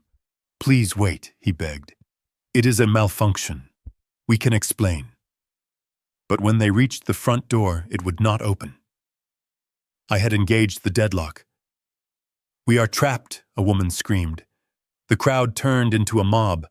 They pushed and shoved, trying the back door, the patio door, the side entrance. All locked, all controlled by me. I watched them on the monitor. They looked like ants in a jar that someone had just shaken. Stephanie was sobbing in the middle of the living room, her mascara running down her face. Brandon was pounding on the front door, trying to force it open, but the reinforced steel bolt held firm. I let them simmer for exactly 60 seconds. Enough time for the terror to take root. Enough time for them to realize that the house was not a sanctuary, but a cage. Then I played the final card. I triggered the emergency alert system. "Warning. Carbon monoxide detected. Evacuate immediately." "Warning. Gas leak detected." The robotic voice boomed through the red haze. Panic turned to hysteria. People were screaming, clawing at the windows. One of the investors picked up a heavy chair and smashed it through the bay window, sending glass shattering onto the porch. I typed one final command. "Unlock all." The doors clicked open. The guests spilled out of the house like water from a broken dam. They ran. They did not walk to their cars, they sprinted. They left their purses, their coats, their dignity. They just wanted to get away from the house, from hell. Dr. Evans was one of the first out, pushing past a pregnant woman to get to his Mercedes. The investors followed him, jumping into their SUV and peeling out of the driveway without even looking back. In 3 minutes, the house was empty, except for Brandon and Stephanie. They stood in the wreckage of their open house. The red lights were still pulsing. The air was thick with dust. The front door stood wide open, letting in the cold, gray afternoon light. I took off my headphones. I closed the laptop. I picked up my walker. I went to the basement door. I did not need a key. I used the bypass code on the keypad. Beep, beep, beep, click. The door swung open. I ascended the stairs slowly. The pain in my hip was there, but I stood tall. I walked into the living room. Brandon was sitting on the floor, his head in his hands. Stephanie was leaning against the wall, staring blankly at the shattered window. They looked up when I entered. They looked at me with a mixture of fear and hatred that was pure and unfiltered. "You," Stephanie whispered. "You did this." I stopped in the center of the room. I looked at the overturned chairs. I looked at the muddy footprints on the carpet. I looked at the red lights that I finally deactivated, returning the room to a dull gray. "I told you," I said, my voice calm and steady. "I told you the foundation was cracked. I told you the house would not hold." "You are crazy," Brandon shouted, scrambling to his feet. "You are insane. You just cost us everything. Do you know who those people were? That was our only chance to sell." I looked at my son. I looked at the man who had stolen my pills, who had tried to erase my existence. "I know exactly who they were," I said. "And I know exactly who you are." I pulled the burner phone from my pocket. "And so does everyone else," I added. "What do you mean?" Stephanie snapped, wiping her eyes. I tapped the screen of the phone. "I live-streamed it," I said, "to the Neighborhood Watch Group, to your real estate brokerage's Facebook page, and to the police department's tip line." Stephanie's knees gave out. She slid down the wall until she hit the floor. "You didn't," she gasped. I walked to the window, the one the investor had smashed. I looked out at the empty driveway. "The show is over," I said without looking back at them. "Now get out of my house," "But we live here," Brandon yelled. "You cannot kick us out. We have rights." I turned around. The sound of sirens began to wail in the distance. Low at first, then getting louder. "I think that is for you," I said. Brandon ran to the window. 2 police cruisers were turning onto the street, their lights flashing. Behind them was a black sedan. I recognized it. It was Patrick O'Malley's car. "You called the cops?" Brandon asked, his face turning white. "On your own son, I did not call them on my son," I said. "I called them on the man who stole my medication. I called them on the woman who sold stolen property. And I called them on the trespassers who are currently occupying my home." I sat down on the lime green sofa, the one they had bought to replace Catherine's piano. It was uncomfortable, but right now it felt like a throne. The sirens stopped in front of the house. Car doors slammed. I looked at Brandon and Stephanie. They were paralyzed. They were watching their future dissolve in real time. "You should have just left the piano alone," I said softly. The front door opened. Sheriff Miller stepped in, his hand resting on his belt. Patrick O'Malley walked in behind him, holding a thick stack of files. "Brandon Mitchell, Stephanie." "Mitchell, the sheriff," said, his voice booming in the quiet room. "I have a warrant for your arrest." I closed my eyes and listened. The click of handcuffs was the sweetest music I had heard in years. The sound of the handcuffs clicking shut was final. It was a mechanical sound, cold and precise, that cut through the humidity of the living room. Brandon stood there with his hands behind his back, his face pressed against the wall where he had once hung his college diploma. Stephanie was next to him, her wrists bound in silver, her designer dress ruined by dust and sweat. I sat on the lime green sofa and watched. I did not feel joy. Joy is a warm emotion. What I felt was the icy satisfaction of a structural engineer watching a controlled demolition go exactly according to plan. The building had been condemned, the charges had been set, and gravity was doing the rest. Sheriff Miller stepped back and adjusted his belt. He was a big man with a face carved from granite. He had known me for 20 years. He had seen me build this house, and now he was seeing me take it back. "You have the right to remain silent." Sheriff Miller said, his voice flat and professional. "Anything you say can and will be used against you in a court of law." Brandon spun around, trying to face me despite the officer holding his arm. His eyes were wide and wet with panic. "Dad, tell them. Tell them this is a mistake. We were just trying to help you. We were protecting you. I looked at my son. I looked at the man who 2 days ago had stood in my bedroom in the dark and stolen my pain medication to frame me. You were protecting your investment, I said quietly. Not me. Patrick O'Malley stepped forward. He opened the thick file folder he was holding. He did not look at Brandon or Stephanie. He looked at the paperwork as if he were reading a grocery list. Mr. Brandon Mitchell and Mrs. Stephanie Mitchell. You are being charged under Washington state law with multiple felony counts. First count: grand larceny.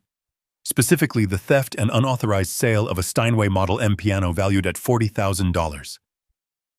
Stephanie let out a shrill cry. It was mine, she screamed. It was in the house. Everything in the house is ours. Patrick turned a page. Correction, Mrs. Mitchell. The house and all its contents are property of the Catherine Mitchell Revocable Living Trust. Gerald Mitchell is the sole trustee. Unless he is declared incompetent, you have no legal claim to so much as a teaspoon in this kitchen. But Dr. Evans signed the paper, Brandon shouted. He signed it yesterday. Dad is incompetent. He is crazy. He hacked the house. Patrick smiled. It was a shark's smile. Dr. Evans is currently in custody, Brandon. He was pulled over 3 blocks from here. It seems he was very eager to cut a deal when he found out about the video evidence. He has already admitted to accepting a bribe to falsify a medical diagnosis. That makes you accessories to medical fraud and conspiracy to commit elder abuse. The color drained from Brandon's face. He looked like a ghost. The foundation of his defense, the medical certificate, had just crumbled. Elder abuse, Patrick continued reading from the file. 3rd degree. Define as the intentional infliction of physical pain or mental anguish, confining a mobility-impaired senior to a basement without proper access to sanitation or communication. We have the video of you locking the door.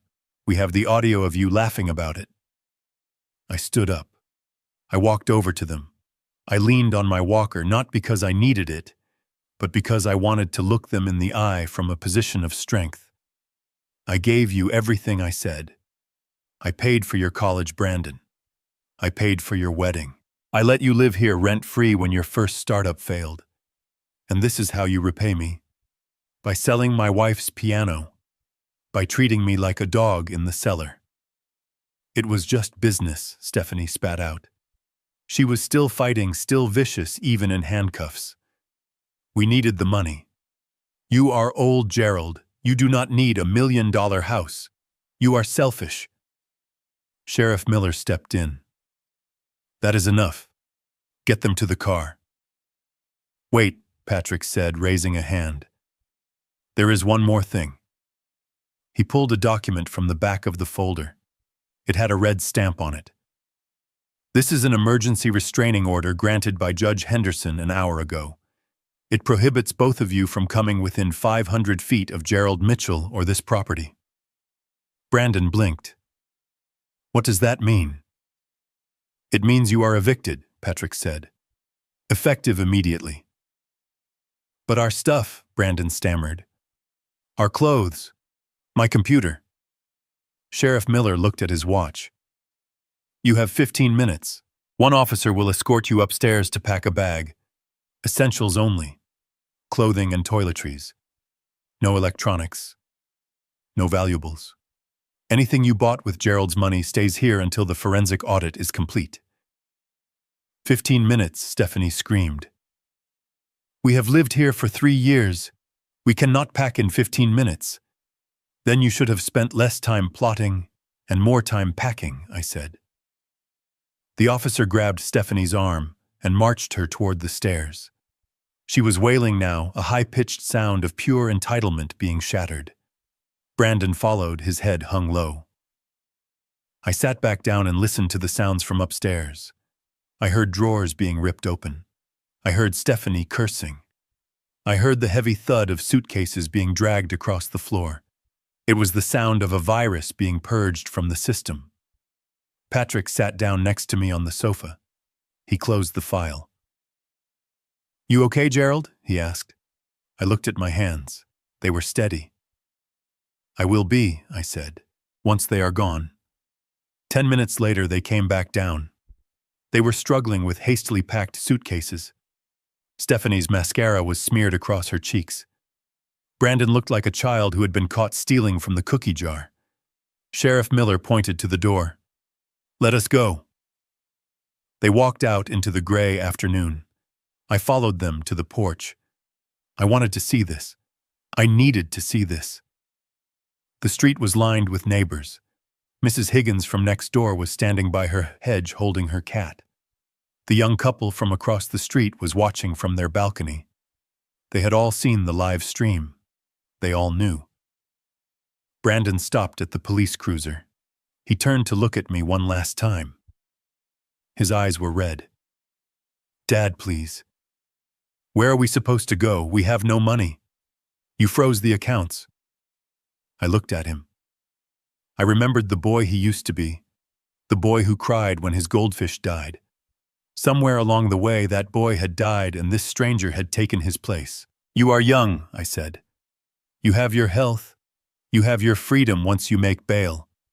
I suggest you get a job, Brandon. A real one." "But Dad," he pleaded. "Don't call me that," I said, my voice hard as steel. "You lost the right to call me that when you locked me in the basement." "Officer, take him away." The officer pushed Brandon's head down and guided him into the back seat. Stephanie was already in the other car, screaming at the window. The doors slammed shut. The engines roared to life. I watched as the two police cruisers drove down the street. I watched until their taillights disappeared around the corner. Silence descended on the neighborhood, the kind of silence that comes after a storm. Mrs. Higgins waved at me from her yard, a small, tentative wave. I nodded back. I turned to Patrick and Sheriff Miller. "Thank you," I said. "Just doing the job," Gerald the sheriff said, tipping his hat. "We will need you down at the station on Tuesday to give a formal statement, but for now, get some rest." "I will," I said. They walked to their cars and drove away, leaving me alone on the porch. I turned and looked at my house. The front door was open. The red lights were off. The dust was settling. It was empty. For the first time in 3 years, it was truly empty. No Stephanie complaining about the decor. No Brandon asking for money. No tension. No lies. I walked inside and closed the door. I locked it. Not with the smart lock, but with the manual deadbolt I had reinstalled myself last night while they were sleeping.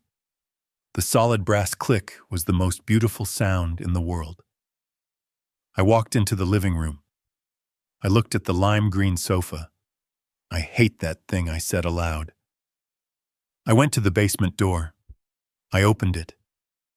I looked down into the darkness where I had spent the last 3 days. "I am never going down there again," I whispered. I walked to the kitchen. I opened the fridge. It was full of their food. Kale smoothies, organic tofu, expensive wines. I took a garbage bag from under the sink.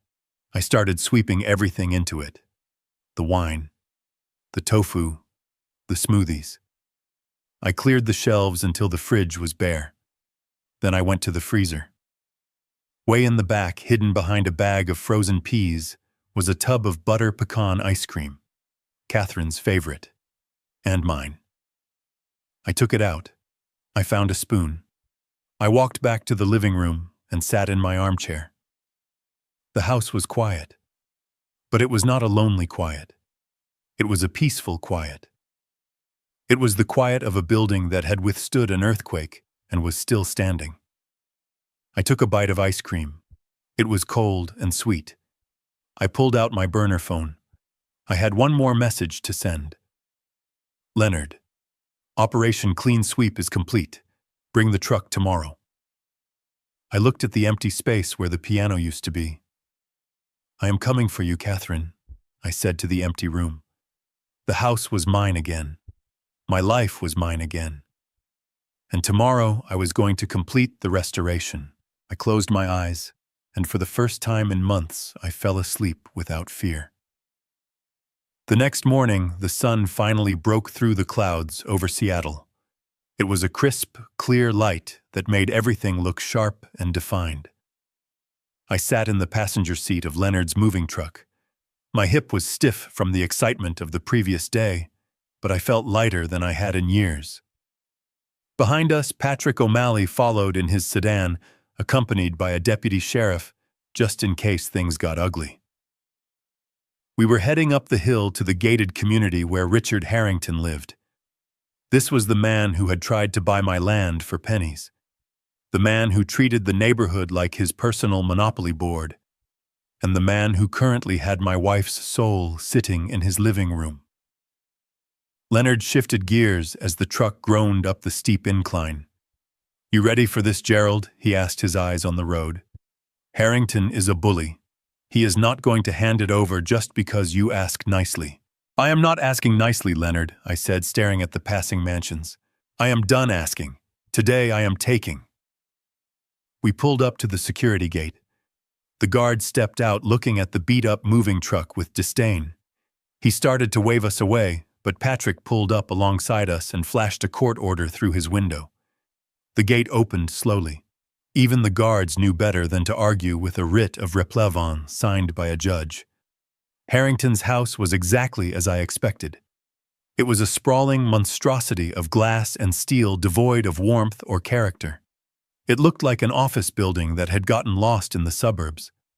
There were several luxury cars in the driveway. It seemed the dinner party from last night had turned into a weekend brunch.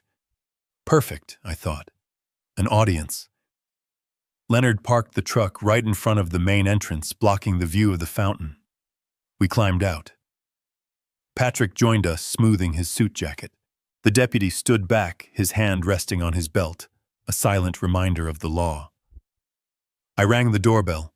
It played a ridiculous electronic chime. A moment later, the door swung open. Richard Harrington stood there wearing a silk robe and holding a mimosa. He looked at me, then at the truck, then at Patrick. His lip curled in a sneer. "Mitchell," he said, "I heard you had some drama at your place yesterday. What do you want?" "You are blocking my driveway." "I want my piano, Richard," I said, stepping forward. My walker clacked loudly on his marble porch. Harrington laughed. It was a dry, dismissive sound. "I bought that piano fair and square, old man. I have a bill of sale signed by your son. If you have a problem with it, take it up with him. Now get off my property before I call security." He started to close the door, but I jammed the rubber foot of my walker into the gap. Patrick stepped forward. He held up a document. "Mr. Harrington, my name is Patrick O'Malley. I represent the Catherine Mitchell Revocable Living Trust. The piano you purchased is the property of that trust. Brandon Mitchell had no legal authority to sell it. Therefore, the transaction is void ab initio." Harrington rolled his eyes. "Void ab what?" "Speak English." "It means void from the start," Patrick said, his voice sharpening. "It means you purchased stolen property. Under state law, that makes you a receiver of stolen goods. We are here to recover the asset. You can step aside and let us take it, or the deputy here can arrest you for felony possession of stolen property." Harrington's face turned a shade of red that clashed with his silk robe. He looked at the deputy, who nodded grimly. "This is ridiculous," Harrington sputtered. "I paid $40,000 cash for that thing. Who is going to reimburse me?" "That is between you and Brandon," Patrick said calmly. "Although I suspect Brandon will have a hard time paying you back from a prison cell. Now, are you going to let us in, or do I need to call the news crews? I am sure they would love a story about a prominent developer hoarding stolen heirlooms from a disabled widower." Harrington looked at the driveway. He saw the neighbors slowing down to watch. He saw the determination in my eyes. He realized that his money had no power here. "Fine," he spat, backing away. "Take the damn thing." It was out of tune anyway. We walked into the house. The interior was cold and sterile. White walls, white furniture, abstract art that looked like spilled paint. And there, in the center of the sunken living room, was the Steinway. My heart stopped. It looked small in this cavernous room. It looked lonely. I walked toward it. My pace quickened, ignoring the pain in my leg. There were 3 people sitting on the sofas nearby holding drinks. They stopped talking and stared at us. I reached the piano.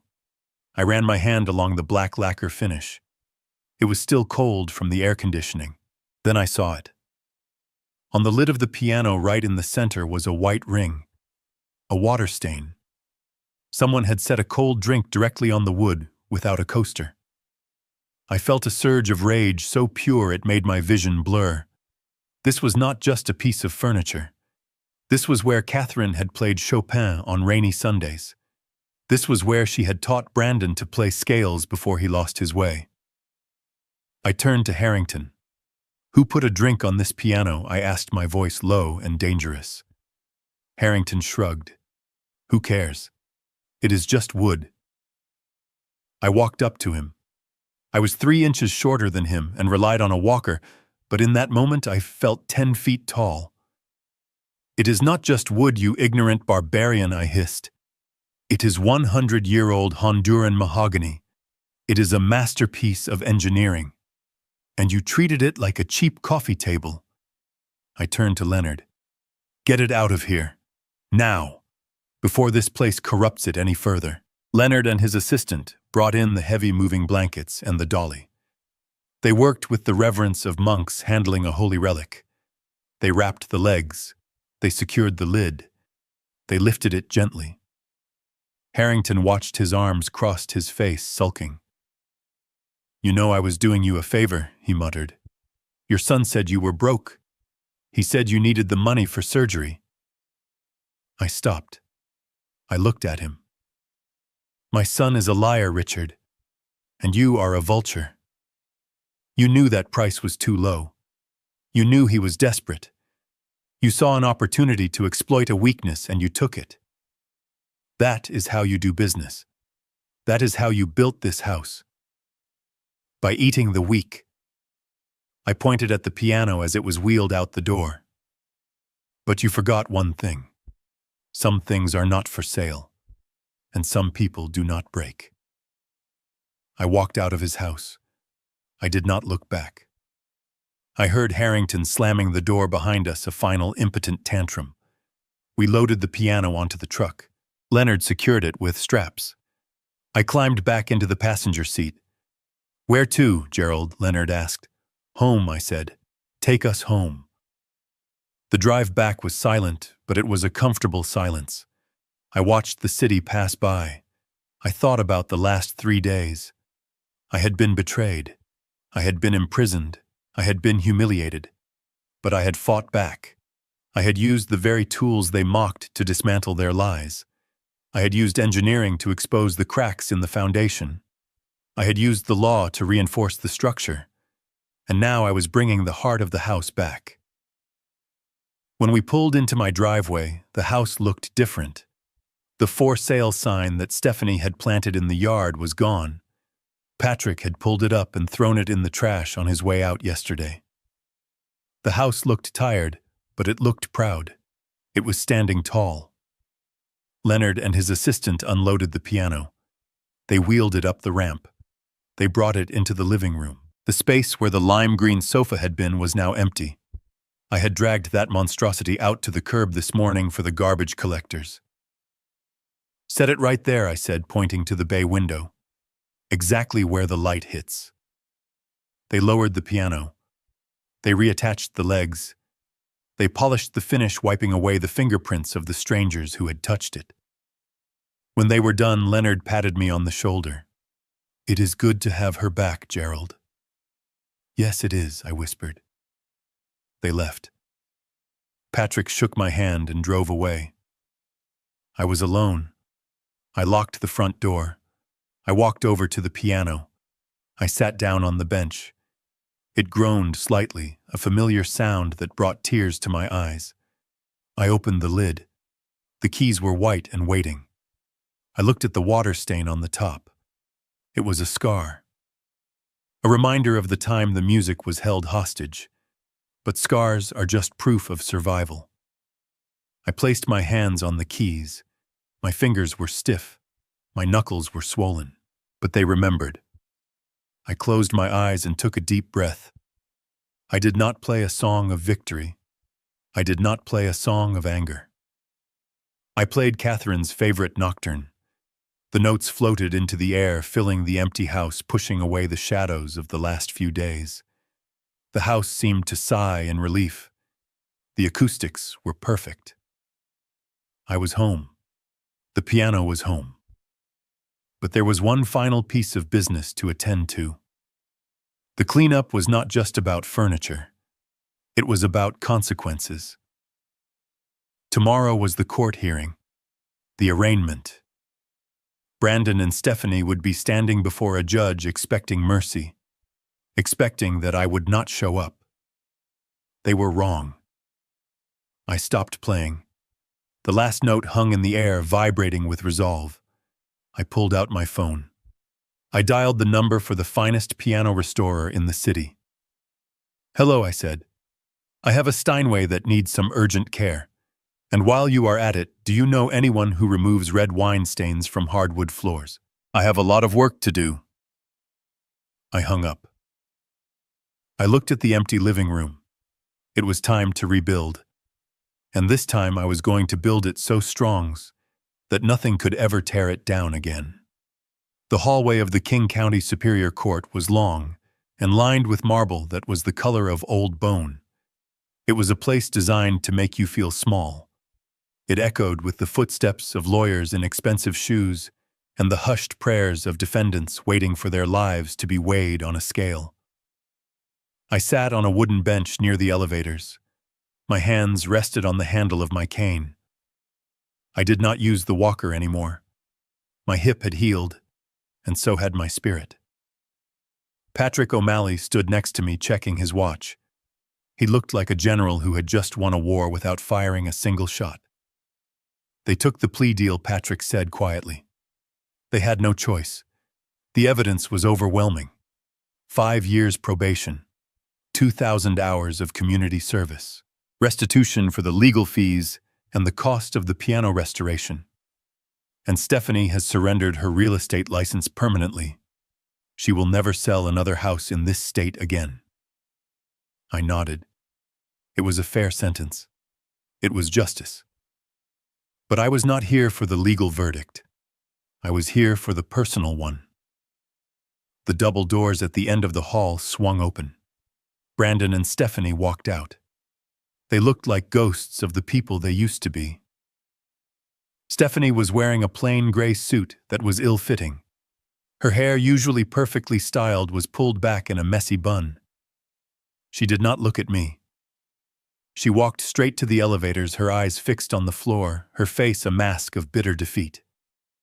She pressed the button repeatedly, as if she could speed up her escape from the reality she had created. But Brandon stopped. He looked at Stephanie's back, then he looked at me. He hesitated. He looked like he was standing on the edge of a cliff, trying to decide whether to jump or step back. Then he walked toward me. He looked older. The arrogance that had defined him for the last 3 years was gone, replaced by a hollow exhaustion. His shirt was wrinkled. He had lost weight. Patrick stepped forward, instinctively moving to block him, but I raised my hand. "It is okay, Patrick," I said.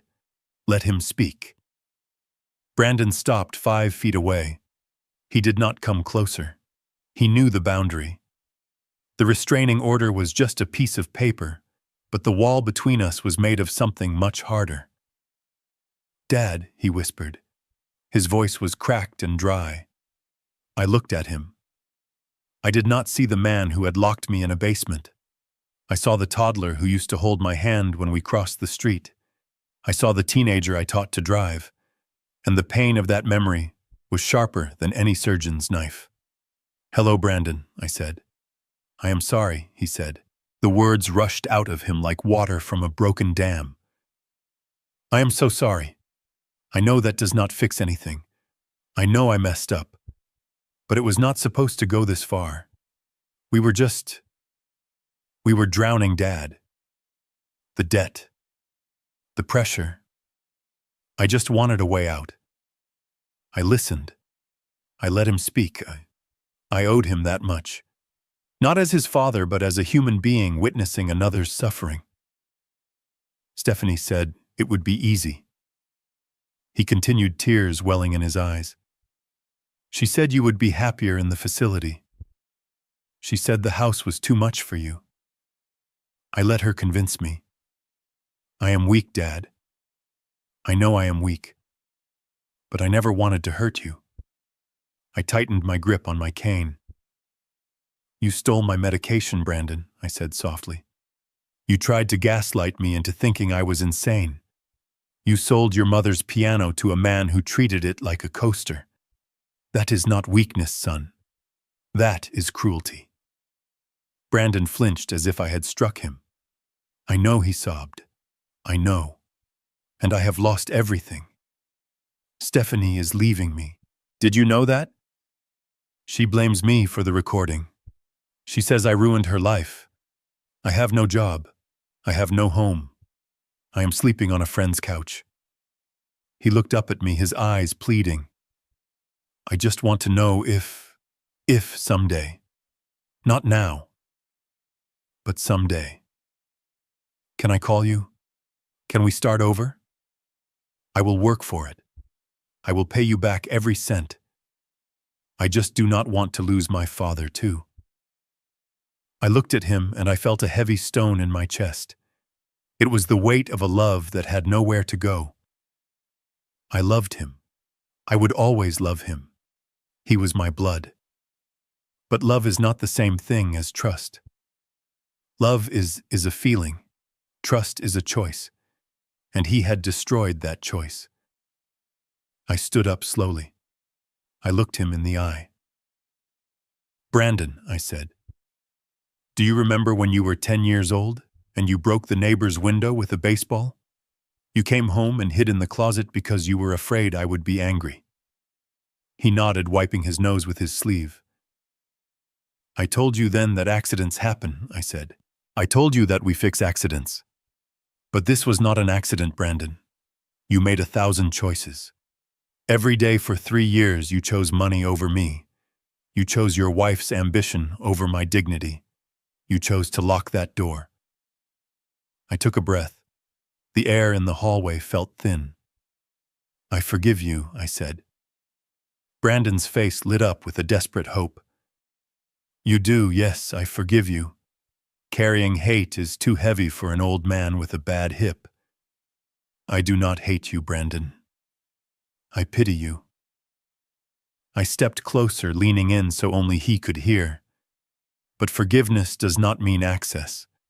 You broke something that cannot be glued back together. You showed me who you really are when you thought I was powerless. I believe you are sorry now because you lost. But if you had won, if Dr. Evans had signed that paper, if the house had sold, would you be sorry then? Or would you be counting the money in Canada while I rotted in a state ward? Brandon opened his mouth, but no sound came out. He knew the answer. We both did. I have a new life now, Brandon, I said, stepping back. I have a garden to tend. I have a piano to play. And I have peace. I cannot let you back in because you bring chaos. You bring storms. And I am done with storms. The elevator dinged. The doors opened. Stephanie was gone. Go, I said, pointing to the exit.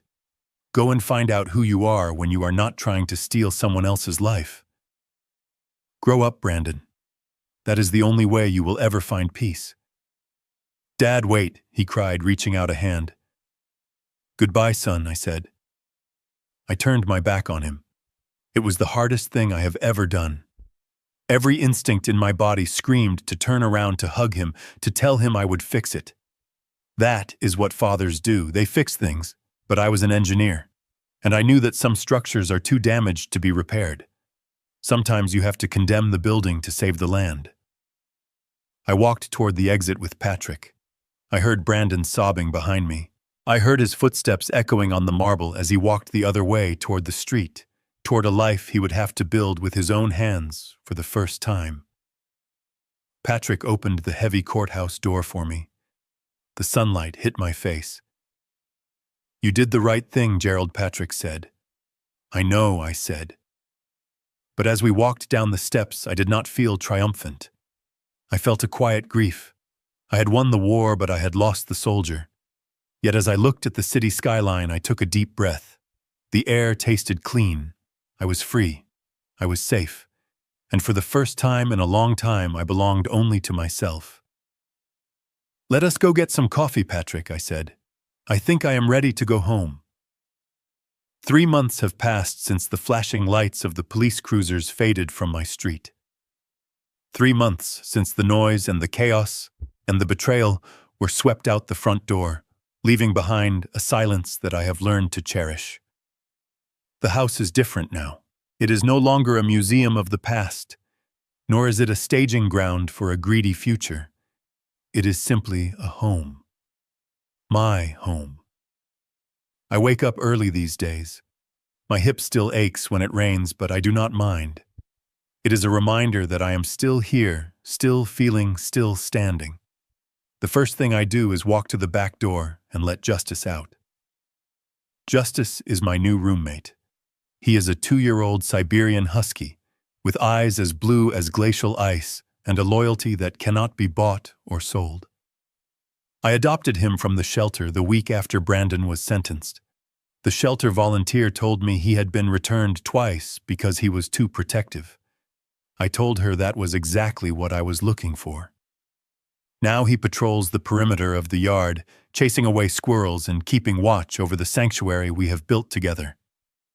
I spent the first month doing nothing but cleaning. I scrubbed every inch of the house. I washed the walls where Stephanie had hung her pretentious art. I ripped up the carpets that Brandon had walked on with his muddy shoes. I wanted to exorcise their presence not with sage or rituals, but with soap and water and hard work. I hired a contractor to undo the damage they had done to the basement. We tore out the damp drywall and the cheap twin bed. We installed proper lighting and ventilation. It is no longer a prison cell. I turned it back into my workshop. My drafting table is there again, covered in blueprints and sketches. I am consulting on a pro bono basis for a local community center. They need a structural engineer to ensure their new roof can handle the snow. It feels good to be useful again. It feels good to be respected for my mind, not dismissed for my age. The piano came back from the restorers last week. It took them a month to fix the damage Harrington had caused. They sanded down the water ring on the lid, refinishing the mahogany until it glowed like a deep, dark ruby. They restrung the internal mechanism and replaced the felt hammers. When they wheeled it back into the living room, Justice barked at it, uncertain of the giant beast. But when I sat down and played a simple C major scale, he laid down at my feet and rested his chin on his paws. He knew that this machine was the heart of the house. I play every day now. In the morning, I play Bach to wake up the walls. In the evening, I play Chopin to settle the dust. And sometimes late at night, when the house is very quiet and the memories come flooding back, I play the songs Catherine used to hum while she cooked. I do not cry anymore when I play them. I smile. I realize now that keeping her memory alive does not mean preserving the house in amber. It means living in it. It means filling it with music and life and dignity. My social life has bloomed in unexpected ways. Leonard comes over on Tuesdays. We do not just move chess pieces anymore. We move furniture. We are turning the guest room into a library. Patrick O'Malley stops by on Fridays. He brings a bottle of scotch and we sit on the porch watching the sun go down. He tells me about his cases about other people who are fighting for their dignity. He told me that my case has become something of a legend in the legal community. They call it the Mitchell precedent, a warning to anyone who thinks the elderly are easy targets. As for Brandon and Stephanie, I do not track them. I do not search for their names on the internet. Patrick tells me they are serving their probation and living in a small apartment across the city, working minimum wage jobs to pay off their debts. I wish them well in the abstract way you wish well to a stranger you read about in the newspaper. But they are no longer characters in my story. They were a chapter, a dark and painful chapter, but the page has been turned. I have learned that forgiveness is not about letting people back in. It is about letting them go so they no longer occupy space in your head. I had the locks changed one last time.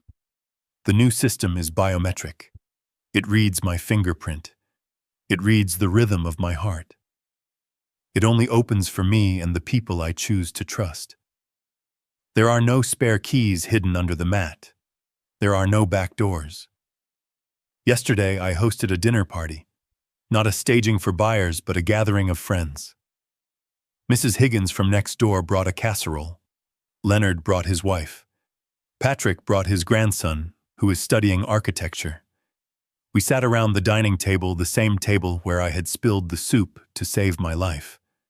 We laughed. We told stories. The house was warm and full of light. And for the first time in 3 years, I looked around and realized that I was not alone. I had built a new family. A family not defined by DNA, but by shared values, by mutual respect, and by the simple act of showing up for one another. Tonight, the house is quiet again. The sun is setting, casting long golden shadows across the floor. I walk over to the Steinway. The light hits the keys just right, illuminating the ivory. I sit down. My reflection stares back at me from the polished fallboard. I see a man with wrinkles and gray hair, but I do not see a victim. I see a survivor. I see a builder. I place my hands on the keys. I take a deep breath, filling my lungs with the scent of lemon polish and old wood.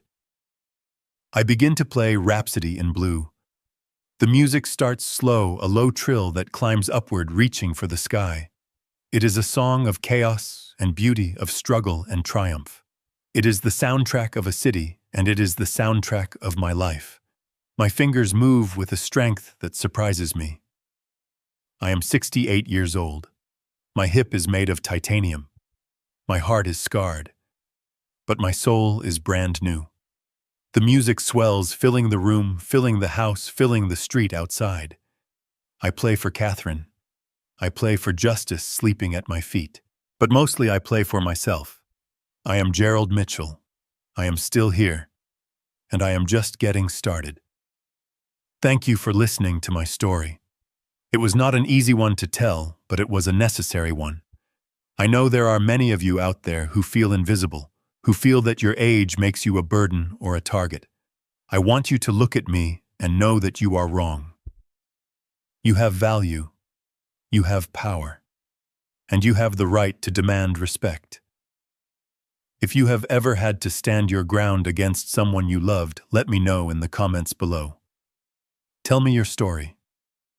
Where are you listening from? Are you in Seattle like me, or are you on the other side of the world? I read every comment because your stories give me strength, just as I hope mine gives you strength. Do not forget to like and subscribe to the channel. It helps us share these truths with more people who need to hear them. There are 2 more stories on the screen right now that I think you will find inspiring. Click on one of them and let us keep the conversation going. Take care of yourselves. Protect your peace. And remember, the locks on your house are for your safety, but the keys to your life belong only to you. Never hand them over to anyone. See you in the next video.